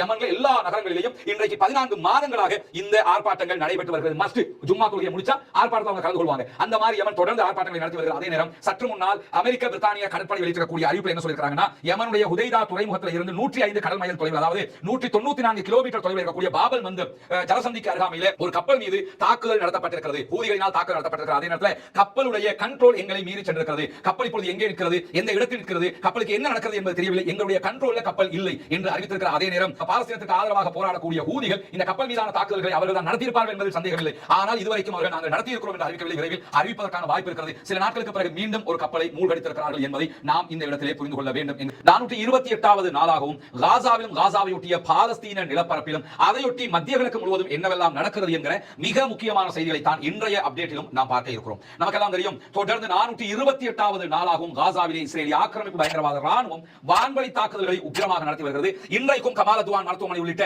பல பகுதிகள் மீது இஸ்ரேலிய ஆக்கிரமிப்பு பயங்கரவாத ராணுவம் தாக்குதல்களை நடத்தி இருக்கிறது. கமால் அத்வான் மருத்துவமனையுடைய உள் பகுதிகளை தான் நீங்க பாக்குறீங்க. குறிப்பாக கமால் அத்வான் மருத்துவமனையினுடைய பல பகுதிகள் சிதைக்கப்பட்டிருக்கிறது. பயன்பாட்டுக்கு கொண்டு வர முடியாத நிலையில் இருக்கும் போதுதான் இன்றைக்கும் இந்த மாதிரியான தாக்குதல்கள் தரைகளிலேயே ஆபரேஷன்கள் செய்யப்படக்கூடிய அளவுக்கு நிலைமை மாறி இருக்கிறதை இன்றைக்கும் பாலஸ்தீன ஊடகங்களும் குறிப்பாக அல் ஜசீராவும் மிக அதிகமாக இந்த செய்திகளை காட்டிக் கொண்டிருக்கிறார்கள். காசாவினுடைய நிலைமையை பொறுத்தவரையில் பொது மனிதநேயத்தினுடைய சிதைவை தான் இது காட்டுகிறது. பொது மனிதநேயம் என்பது மொத்தமாக சிதைக்கப்பட்டிருக்கின்றது என்கிறார் ஐநாவினுடைய பொதுச் செயலாளர். அதே நேரத்தில் கமால் அத்வான் மருத்துவமனையை இஸ்ரேல் தொடர்ந்து தாக்குகிற அதே நேரம் இஸ்ரேலிய படைகள் கமால் அத்வான் மருத்துவமனையை கடுமையாக தாக்கியதில் 29 பேர் மருத்துவமனைக்குள்ளேயே உயிரிழந்திருக்கிறார்கள், ஷஹீதாகி இருக்கிறார்கள் என்ற செய்திகள் பதிவு செய்யப்பட்டிருக்கிறது. அதே போன்று நுசைராத் அகதிகள் முகாம் மீது இஸ்ரேல் ஆக்கிரமிப்பு பயங்கரவாத ராணுவம் தொடர்ந்து தாக்குதல்களை நடத்தி வருகிறது. அங்கும் இன்றைக்கு 24 பேர் இதுவரைக்கும் கொல்லப்பட்டிருக்கிறார்கள், ஷஹீதாகி இருக்கிறார்கள் என்கிற எண்ணிக்கைகளை சுகாதார அமைச்சகம் அறிவித்திருக்கிறார். அதே நேரத்தில் அல் மவாசி பாதுகாப்பு கேம்ப் மீது, மவாசி பாதுகாப்பு கேம்ப்னா அந்த பகுதியை நாங்க தாக்க மாட்டோம், அங்க போய் இருங்கன்னு இஸ்ரேலே சொல்லி இருப்பாங்க. அந்த ஏரியாவில் இருந்த பாதுகாப்பை நாடி சென்றிருந்த மக்கள் மீது இன்றைக்கு தாக்குதல் நடத்தப்பட்டிருக்கிறது. இதுவரைக்கும் 17 பேர் அங்கும் கொல்லப்பட்டிருக்கிறார்கள். இன்றைக்கு வெளியாகி இருக்கக்கூடிய இன்னொரு முக்கியமான செய்திதான் பாலஸ்தீனத்தினுடைய ரொனால்டோ என்று அழைக்கப்பட்ட சிறுவன் இன்றைக்கு கொல்லப்பட்டிருக்கிறான். இந்த சிறுவன் தான், அவருடைய டீம் தான் இந்த டீம். இந்த டீம்ல பாலஸ்தீனத்துல ஒரு ரொனால்டோ என்றுதான் இந்த போயை அழைப்பாங்க. அந்த அளவுக்கு ஃபேமஸான ஃபுட்பால் பிளேயராக இருந்தாரு. ரொனால்டோவை சந்திக்க வேண்டும் என்பது அவருடைய ஆசையாக இருந்ததாக இன்றைக்கு அல் ஜசீரா செய்தி வெளியிட்டிருக்கிறது. அப்படியான நிலையில பல விளையாட்டு வீரர்களை பாலஸ்தீனம் இழந்துவிட்டது. ஒலிம்பிக்ல கலந்து கொள்கிற பல வீரர்களை இழந்துவிட்டது. இப்படி முழு காசாவும் நாசப்படுத்தப்பட்டுக் கொண்டிருக்கக்கூடிய நேரத்தில் தான் காசாவினுடைய ரொனால்டோ என்று அழைக்கப்பட்ட இந்த சிறுவனும் இன்றைக்கு கொல்லப்பட்ட போது காசாவினுடைய இந்த யுத்தத்தை தொடர்ந்து தான் லெபனானுடைய சண்டை உருவானது. லெபனானை தொடர்ந்து சிரியா வரைக்கும் இந்த சண்டை நீண்டிருக்கக்கூடிய செய்திகள் நம்ம பார்த்து வரோம். இன்றைக்கு இஸ்ரேலிய ஆக்கிரமிப்பு பயங்கரவாத ராணுவம் சிரியாவினுடைய பகுதிகளில், கோலான் மலைக்குன்றுகளில் சிரியாவினுடைய பகுதிகளையும் இஸ்ரேல் 1967களிலேயே கைப்பற்றி இருக்கிறது. 1967 ஜூன் மாதம் நடைபெற்ற 6 நாள் யுத்தம், 6 அரபு நாடுகள் இஸ்ரேலுக்கு எதிராக செய்த சண்டை அது. 6 அரபு நாடுகள் இஸ்ரேலோடு 1967 தோல்வி கண்ட நிலையில அந்த தோல்வி கண்ட யுத்தத்தில் தான் சிரியாவினுடைய கோலான் மலைக்குன்றுகள் பகுதிகளையும் இஸ்ரேல் கைப்பற்றி இருந்தது. அந்த இஸ்ரேல் கைப்பற்றி இருக்கக்கூடிய பகுதிகளில் இன்றைக்கு அதிகமான இஸ்ரேலிய ராணுவத்தை குவித்துக் கொண்டிருக்கிறது இஸ்ரேலிய ஆக்கிரமிப்பு பயங்கரவாத அரசாங்கம் என்கிற செய்திகள் வெளியாகி இருக்கிறது. ஒரு காரணம் இருக்கிறது என்னன்னா, இப்ப நடந்து வரக்கூடிய சிரியாவினுடைய போர், பின்னாடி நம்ம அந்த போர்ல இன்றைக்கு என்ன நிலைமைங்கிறத சொல்லுவோம். இப்ப நடந்து வரக்கூடிய போர்ல கிளர்ச்சி படை முன்னேறி கொண்டே வருகிறது. கிளர்ச்சி படைக்கு எதிராக ஹிஸ்புல்லாக்கள் அங்கு செல்வார்கள் என்ற ஒரு அறிவிப்பை நேற்றைய தினம் ஹிஸ்புல்லாக்களுடைய தலைவர் விடுத்திருந்தார். எனவே லெபனான் எல்லையில இருந்த இஸ்ரேல் லெபனான் எல்லையில இருந்த ஹிஸ்புல்லாக்கள் தற்போது திசை மாற்றப்பட்டிருக்கிறார்கள் சிரியா பகுதிகளுக்கு என்பதை நாம் நேற்றே சொல்லி இருந்த நிலையில தான் இஸ்ரேல் இப்ப என்ன நினைக்கிறாங்கன்னா, ஆல்ரெடி சிரியாவுக்குள்ள இஸ்ரேலும் தாக்குதல் நடத்துறாங்க. அதே நேரத்தில் சிரியாவுக்குள்ள ISIS பயங்கரவாதிகளும் தாக்குதல் நடத்தி கொண்டிருக்கிறார்கள். துருக்கியுடைய ஆதரவு படைகளும் தாக்குதல் நடத்தி கொண்டிருக்கின்றன. அதே நேரத்தில் அதற்குள்ள இருக்கக்கூடிய குர்துகளும் தாக்குதல்களை நடத்தி கொண்டிருக்கிறார்கள். அமெரிக்காவுடைய ஆதரவு பெற்ற குர்துகளும் தாக்குதல்களை நடத்துகிறார்கள். இப்படி சிரியாவுக்குள்ள 4 அல்லது 5 தரப்பினர் யுத்தங்களை செய்து கொண்டிருக்கக்கூடிய நிலையில தான் திடீரென இஸ்ரேல் தன்னுடைய படைகளை சிரியாவினுடைய கோலன் மலைக்குன்று எல்லைகளை குவிக்கிறது. அதற்கான காரணமாக அவங்க என்ன சொல்லியிருக்காங்கன்னு கேட்டா, கிளர்ச்சி படைகளுடைய முன்னேற்றம் வேகம் எடுத்திருக்கிறது. பெரும்பாலும் இன்னைக்கு வந்திருக்கக்கூடிய செய்தியை நம்ம பார்த்தோம்னா, இதே வேகத்தில் அவங்க வருவாங்களா கண்டிப்பாக சிரியாவை கைப்பற்றுவாங்க. ஆசாத் இப்ப எங்க இருக்கிறார் செய்திகள் வெளியே தெரியாம இருக்கிறது. எது எப்படி போனாலும் இந்த யுத்தத்தை உடனடியாக நிறுத்துறதுக்கு ஈரான் படாத பாடுபட்டு கொண்டிருக்காங்க, ரொம்ப ட்ரை பண்ணி கொண்டிருக்காங்க என்ற செய்திகள் வெளியாக இருக்கு. ஈரானுடைய வெளிவிவகார அமைச்சர் அப்துல்லா ஹராச்சி அவங்க பல நாடுகளுக்கும் போறாரு. துருக்கியினுடைய வெளிவிவகார அமைச்சர் இன்னைக்கும் அவர் கத்தார்ல தோஹாவுல சந்திச்சிருக்கிறாரு. அதே போன்று ரஷ்யாவுடைய பிரமுகர்களை சந்திக்கிறார். எப்படியாவது உடனடியாக இந்த தாக்குதல்களை நிறுத்தணும்னு சொல்லி அவங்க ட்ரை பண்ணி கொண்டிருக்கக்கூடிய நேரத்தில் முன்னேறி வருகிற கிளர்ச்சி படைகள்ல 3 சாரார் கூட சொல்லலாம். இருக்கக்கூடிய குர்துகளை பொறுத்தவரை அமெரிக்காவுடைய ஆதரவு பெற்றவர்கள், அவர்கள் கண்டிப்பாக இஸ்ரேலுக்கு ஆதரவாகத்தான் இருக்கிறார்கள் என்பதில் எந்த மாற்று கருத்தும் இல்லை. அதே ISIS பயங்கரவாதிகள் இருக்கிறார்கள். அவர்களை உருவாக்கியது யார் என்பது உலகத்துக்கே தெரியும். அந்த பயங்கரவாதிகளுடைய உருவாக்கம், எவருடைய பின்னணி என்பது எல்லோருக்கும் தெரியும். இந்த மாதிரியான நேரத்தில் உள்ளே இருக்கக்கூடிய இன்னொரு தரப்பு போராளி குழுக்கள் இருக்கிறார்கள். அவர்கள் இஸ்ரேலுக்கு எதிரானவர்கள். இப்படி 3 தரப்பினர் இருக்கிறார்கள். ஆசாதுடைய படையோடு நேருக்கு நேர் மோதக்கூடியவர்கள். இந்த நிலையில 4-5 தரப்புகள் சண்டை பிடித்தாலும் அந்த எதிரிகள் யார் என்பதனுடைய லிஸ்ட் தான் நான் இப்ப சுருக்கி 3ஆக உங்களுக்கு சொல்லி இருக்கிறேன். இந்த 3 தரப்புல பயங்கரவாதிகளை பொறுத்தவரையில பாலஸ்தீன விடுதலை போராளிகளுக்கு எதிரானவர்கள். அவர்கள் பாலஸ்தீன விடுதலை போராளிகளை அழிக்க வேண்டும், பாலஸ்தீனத்தை அழிக்க வேண்டும் என்று நினைக்கக்கூடியவர்கள் பல கட்டங்கள் அவங்களை அதை வெளிப்படையாக பேசியிருக்கிறார்கள். அதே போன்று குர்துகள் கண்டிப்பாக பாலஸ்தீனத்துக்கு ஆதரவாக வரமாட்டார்கள். அவர்களும் பாலஸ்தீனத்துக்கு எதிராக இஸ்ரேலுக்கு ஆதரவாக அமெரிக்காவுடைய கைபுமையாக இருப்பார்கள் என்கிற நிலையில முன்னேறி வரக்கூடிய HTS என்கிற அமைப்பை பொறுத்தவரையில அவர்கள் வருகிற வேகத்தில் சிரியாவை கைப்பற்றிவிட்டு கோலன் குன்றுகள் வழியாக இஸ்ரேல் மீது தாக்குதல் நடத்தலாம், இஸ்ரேலையும் இதே வேகத்தில் அவர்கள் தாக்குவதற்கு வாய்ப்பு இருக்கிறது என்று சொல்லப்படுகிறது. அப்படியான ஒரு வாய்ப்பு ஏற்பட்டால் இஸ்ரேலுக்கு அது வேறு விதமான ஒரு தலையீடியை கொண்டு வந்துவிடும். சிரியாவுக்குள் அசாதுடைய படையை காப்பாற்றுவதற்காக போகிற ஹிஸ்புல்லாக்கள் கூட ரிட்டர்ன் வந்துருவாங்க. ரிட்டர்ன் வந்துட்டாங்கன்னா ஹிஸ்புல்லாக்கள் இஸ்ரேலை அட்டாக் என்ன நினைச்சாங்கன்னு சொன்னா சிரியாவில் இருக்க கிளர்ச்சி படையும் அட்டாக் பண்ண ஆரம்பிச்சிட்டாங்கன்னா தாங்க முடியாமல் போய்விடும் என்கிற ஒரு சந்தேகமான நிலை மிடில் ஈஸ்ட்ல இப்ப உருவாகி இருக்கிறது. என்ன நடக்க போகுதுங்கிறது யாருக்கும் ஊகிக்க முடியாமல் இருக்கிறது. அல் ஜசீராவுடைய மிகச்சிறந்த ஆய்வாளர்கள் ஒருவராக இருக்கக்கூடிய மர்வான் பிஷாரா போன்றவர்களே இந்த விவகாரத்துல எப்படி நம்ம முடிவெடுக்கிறதுங்கிறத நம்ம யோசிக்கணும் அப்படின்னு சொல்ற நிலைமை ஆயிடுச்சு. கணிக்க முடியாமல் இருக்கிறது. கிளர்ச்சி படை நாட்டை கைப்பற்றுகிறதுக்கு நெருக்கமாக வந்திருக்கும் போது கைப்பற்றி விட்டார்கள் என்றால் அத்தோடு நிறுத்துவார்களா அல்லது இஸ்ரேல் மீது பாய்வார்களா என்கிற ஒரு கேள்வி இருக்கிறது. இஸ்ரேல் மீது பாய்வதை தடுக்கும் விதமாக அடுத்த குர்துகளுடைய தரப்புகள் இவர்களுக்கு எதிராக நிற்பார்களா, உள்நாட்டு கிளர்ச்சி வேறு விதமாக திரும்புமா என்ற கேள்விகள் எல்லாம் இருக்கிறது. பொறுத்திருந்து பார்ப்போம். யுத்தங்கள் நிறைவுற வேண்டும், அமைதி திரும்ப வேண்டும், பயங்கரவாதம் இல்லாதிருக்கப்பட வேண்டும், எந்த உயிரும் அநியாயமாக காவு கொள்ளப்படக்கூடாது, உயிர்கள் புனிதமானவை, உயிர்கள் மேலானவை, மனிதநேயத்துக்கு எதிரான அனைத்து செயல்பாடுகளும் நிறுத்தப்பட வேண்டும். அது சிரியாவாக இருக்கலாம், காசாவாக இருக்கலாம், லெபனானாக இருக்கலாம், உக்ரைனாக இருக்கலாம், சோமாலியாவாக இருக்கலாம். எந்த நாடுகளிலும் இது போன்ற அநியாயங்கள் நடக்கக்கூடாது என்று அல்லாஹ்விடத்தில் தினந்தோறும் பிரார்த்திக்கவும் கடமைப்பட்டிருக்கிறோம். இந்த நிலையில தான்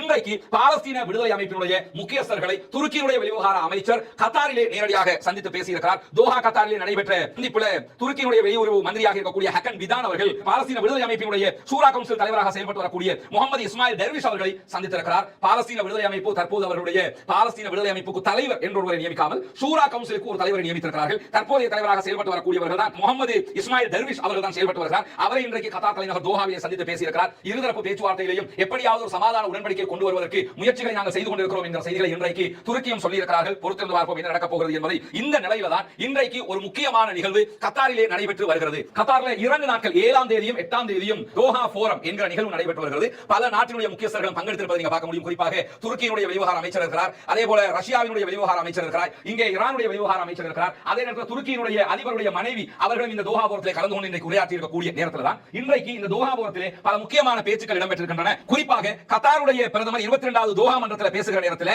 மிக தெளிவாக நாங்கள் மீண்டும் சமாதான பேச்சுவார்த்தைகளை ஆரம்பிக்கிறோம் என்று அறிவித்திருக்கிறார். மிக முக்கியமான மிக மகிழ்ச்சிகரமான ஒரு அறிவிப்பு இது. கத்தார் கடந்த ஒரு மாதத்துக்கு முன்பதாக பேச்சுவார்த்தைகளில் இருந்து நாங்க நீங்கிக் கொள்கிறோம் தற்காலிகமாக என்று அறிவித்திருந்தார்கள். ஏன்னா இந்த பக்கம் பாலஸ்தீன விடுதலை அமைப்பினர் விட்டுக் கொடுக்காம இருக்காங்க, அந்த பக்கம் இஸ்ரேல் விட்டுக் கொடுக்காம இருக்கிறது. எனவே இந்த பேச்சுவார்த்தைகள் தொடர முடியாது என்று ஒதுங்கி இருந்த நிலையில இன்றைக்கு கத்தாருடைய பிரதமராக செயல்படக்கூடிய வெளியுறவு அமைச்சராகவும் பிரதமராகவும் செயல்படக்கூடிய ஷேக் முகமது பின் அப்துல் ரஹ்மான் அல் தானி அவர்கள் தான் நாங்கள் மீண்டும் காசா போர் நிறுத்த பேச்சுவார்த்தைகளுக்கு மத்தியஸ்தம் செய்வதற்கு தயாராக இருக்கிறோம் என்று அறிவித்திருக்கிறார். அதை பத்தி அவர் பேசும்போது இன்றைக்கு ரொம்ப நெகிழ்ந்து பேசிய காட்சிகளை நீங்க அல் ஜசீராவில் பார்க்க முடியும்.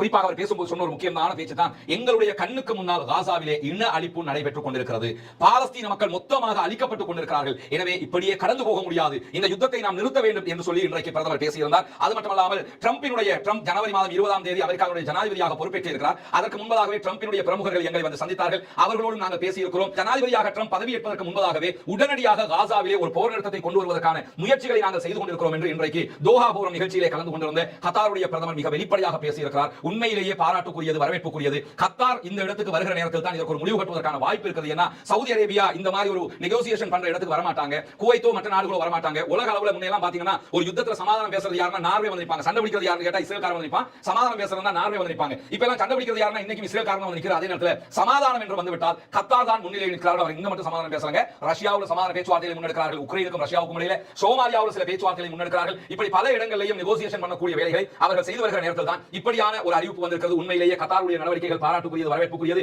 எப்படியாவது அங்கு ஒரு யுத்த நிறுத்தம் வர வேண்டும் என்பதுதான் அனைவருடைய ஆசையாகவும் இருக்கிற. அதே நேரத்தில் தோஹா போரத்தில் கலந்து கொண்டிருக்கக்கூடிய துருக்கியினுடைய முதல் பெண்மணி அர்துகான் அவருடைய மனைவி இன்றைக்கு மிக முக்கியமான ஒரு பேச்சை அதிலே பேசியிருந்தார். அர்துகானுடைய அரசியல் நடவடிக்கையும் துருக்கியினுடைய நடவடிக்கைகளும் ஒவ்வொரு விதமாக ஒவ்வொரு கட்டத்துக்கு மாறி மாறி வருகிற அதே நேரத்தில் ஆனா இன்னைக்கு இவங்க பேசியிருக்கக்கூடிய பேச்சு மிக முக்கியமான ஒரு பேச்சாக இருக்கிறது. அவங்க என்ன சொல்றாங்கன்னா, காசாவில் நடக்கக்கூடிய அநியாயங்களை கண்டு உலகமே கண்மூடி பார்த்துக் கொண்டிருக்கிறது என்று சொல்லியிருக்கக்கூடியவர் இன்றைய தினம் தொடர்ந்து பேசும்போது என்ன சொல்றாங்க கேட்டா, இந்த பொதுமக்களுக்கான துன்பங்களுக்கு உலகத்தினுடைய அலட்சியம் தான் காரணம் என்று குற்றம் சாட்டியிருக்கிறார். உலகத்தினுடைய அலட்சியம் என்று சொல்வதை விட அரபுலகத்தினுடைய அலட்சியம் தான் மிக முக்கிய காரணம் என்பதுதான் இங்கே நாம் மூன்று கவனிக்க வேண்டியது. அது குறிப்பாக நேட்டோ நாடுகள் கூட்டமைப்பில் இருக்கக்கூடிய துருக்கியினுடைய அலட்சியம் இதற்கு காரணம், சகோதரியினுடைய கணவருடைய அலட்சியம் இதற்கு முக்கியமான காரணம் என்பதையும் துகானுடைய மனைவி அவர்கள் புரிந்து கொள்ள வேண்டிய அதே நேரத்தில் அவர்கள் தொடர்ந்து பேசும்போது என்ன சொல்றாங்கன்னு கேட்டா, ஒரு இனப்படுகொலையால் பாதிக்கப்பட்டிருக்கக்கூடியவர்கள் தங்களுடைய அனுபவங்களை தற்போது எல்லா சமூக வலைதளங்களிலும் பகிர்ந்து கொள்கிறார்கள். உலகமே அதை பார்த்துக் கொண்டிருக்கிறது. சில நாடுகள் நிதியையும் அதே நேரத்தில் ராணுவ ஆதரவையும் இந்த அநியாயத்திற்கு துணையாக கொடுத்துக் கொண்டிருக்கிறார்கள் என்ற குற்றச்சாட்டையும் அவர் முன்வைத்திருக்கிறார். அதே நேரம் இந்த குற்றச்சாட்டை பார்க்கும்போது எனக்கே என்ன தோணுச்சுன்னு சொன்னா, ஒரு விதத்துல பார்த்தா நீங்கள் அதுக்கு துணை போய்கிட்டு தான் இருக்கீங்க, யுத்தத்தை நிறுத்துங்கங்கறாங்க துருக்கி. அதே நேரத்தில் இஸ்ரேலுடனான எல்லா தொடர்புகளையும் வைத்துக் கொண்டிருக்கிறார்கள். இஸ்ரேலுக்கு தேவையான போக்குவரத்து அவருடைய நாடுகளில் நடந்துகிட்டு தான் இருக்குது, பிசினஸ் நடந்துகிட்டு தான் இருக்குது. அப்ப அவர்கள் ஒரு விதத்தில் துணை போகிறார்கள் என்பதை நம்ம ஏற்கனவே சொல்லியிருக்கக்கூடிய நேரத்தில் தான் அவங்க இன்னைக்கு இந்த பேச்சை பேசியிருக்காங்க. அது அவங்க சொன்ன ஒரு முக்கியமான விஷயம் என்னன்னு கேட்டா, பலஸ்டைன்ல நடப்பது ஒரு யுத்தம் அல்ல, இது ஒரு வேர்ல்ட் ஆர்டர், உலக ஒழுங்கை என்ற ஒரு வார்த்தையை அவங்க பயன்படுத்தி இருக்காங்க. இது ஒரு முக்கியமான வார்த்தைங்க. ஏன்னா உலக ஒழுங்கை என்று ஏன் சொல்ல வர்றாங்கன்னா, அவங்க அதுக்கு ஒரு விரிவாக்கம் அதிலே சொல்றாங்க அப்படின்னு கேட்டா, இந்த பலஸ்தீனத்துல அப்பாவிகள் கொல்லப்படுவதும் கொல்பவர்கள் ஆளும் வர்க்கமாக இருப்பதும் இதுதான் வேர்ல்டு ஆர்டராக இருக்க வேண்டும் என்று மேற்கு நினைக்கிறது என்று குற்றம் சாட்டியிருக்கிறார்கள். நாங்க ஆளுகிறவர்கள், நீங்கள் ஆளப்படுகிறவர்கள், நாங்கள் கொள்கிறவர்கள், நீங்கள் செத்து போகிறவர்கள் என்கிற ஆர்டர்ல இருக்கணும். நீங்க எங்களுக்கு மேல மிகச்சிட கூடாது, எங்க கிட்ட வந்து உரிமையை கேட்டக்கூடாது என்கிற விதமாகத்தான் மேற்குலகம் இதை பார்த்துக் கொண்டிருக்கிறது. வலிமையானவர்கள் கொடூரமானவர்கள் வாழ வேண்டும், உயிர் வாழ வேண்டும், வலிமையற்றவர்கள் பலவீனமானவர்கள் சாக வேண்டும் என்கிற ஆர்டர் தான் இதில் இருக்கிறது என்று மிக கடுமையான வார்த்தையை அர்துகானுடைய மனைவி தோஹா போரத்தில் சொல்லி இருக்காங்க. இன்றைக்கு சர்வதேச பல ஊடகங்கள்ல இவங்க இந்த வேர்ல்டு ஆர்டர் தொடர்பான இந்த பேச்சு இடம் பிடித்திருக்கிறது. எது எப்படி போனாலும் அவருடைய நாடு மீதான விமர்சனங்கள் இருந்தாலும் அவர்களுடைய இந்த பேச்சு இந்த நேரத்தில் முக்கியமான பேச்சு என்பதையும் நாம் கவனிக்க வேண்டும். இதே நேரத்தில் தான் இன்றைய தினம் யமன்ல இருந்து இஸ்ரேல் மீது ஏவுகணை தாக்குதல்கள் நடத்தப்பட்டிருக்கிறது. தொடர்ந்து இஸ்ரேலுக்கு எதிரான தாக்குதல்களை ஊதிகள் நடத்தி வருகிற அதே நேரம் இன்றைய தினமும் யமன்ல இருந்து அதிகாலை நேரத்திலேயே ஏவுகணை தாக்குதல்களை நடத்தி இருக்கிறார்கள் ஊதிகளுடைய படைப்பிரிவு என்ற செய்திகள் வெளியாகி இருக்கிற அதே நேரம் இஸ்ரேல் 155 தடவைகளுக்கு மேலே லெபனான் எல்லையில யுத்த நிறுத்த மீறலில் ஈடுபட்டிருக்கிறது என்ற அறிவிப்பும் இன்றைய தினம் வெளியாகி இருக்கிறது. நாளுக்கு நாள் நிலைமை மாறிக்கொண்டே வருகிறது. இன்றைக்கு நடப்பது நாளைக்கு வேறொன்றாக மாறிக்கொண்டிருக்கிறது. எது எப்படி போனாலும் உண்மை செய்திகளை மாத்திரம் தான் இப்போது நாம் அறிந்து கொள்ள வேண்டும். அந்த அடிப்படையில் தான் முடிந்த வரைக்கும் உண்மையான செய்திகளை தொகுத்து உங்களுக்கு தந்து கொண்டிருக்கிறோம். நம்முடைய ரஸ்மின் எம்ஐசி டாக்ஸ் என்கிற சேனலை சப்ஸ்கிரைப் பண்ணாத சகோதரர்கள் உண்மை செய்திகளை அறிந்து கொள்வதற்காக சப்ஸ்கிரைப் பண்ணிக்கொள்ளுங்க. அதற்கு அந்த பெல் பட்டனை சேர்த்து கிளிக் பண்ணிக்கிறீங்கன்னா அப்பதான் உங்களுக்கு நோட்டிபிகேஷன் கிடைச்சிட்டே இருக்கும். இதே நேரத்தில் பாலஸ்தீனம் வெற்றி பெற வேண்டும், பாலஸ்தீனம் சுதந்திரம் அடைய வேண்டும், பாலஸ்தீன மக்கள் நம்மை போன்ற நிம்மதியானவர்களாக மாற வேண்டும் என்று அல்லாஹ்விடத்தில் பிரார்த்தனை செய்ய மறந்து விடாதீர்கள். பாலஸ்தீன மக்களுக்காக குனூத்துன் நாசிலாவை ஓத மறந்து விடாதீர்கள். பாலஸ்தீன மக்களுக்காக ஜனநாயக ரீதியில் தொடர்ந்தும் குரல் எழுப்புவோமாக. வாஹர் தஅவானா அல்ஹம்துலில்லாஹி ரப்பில் ஆலமீன்.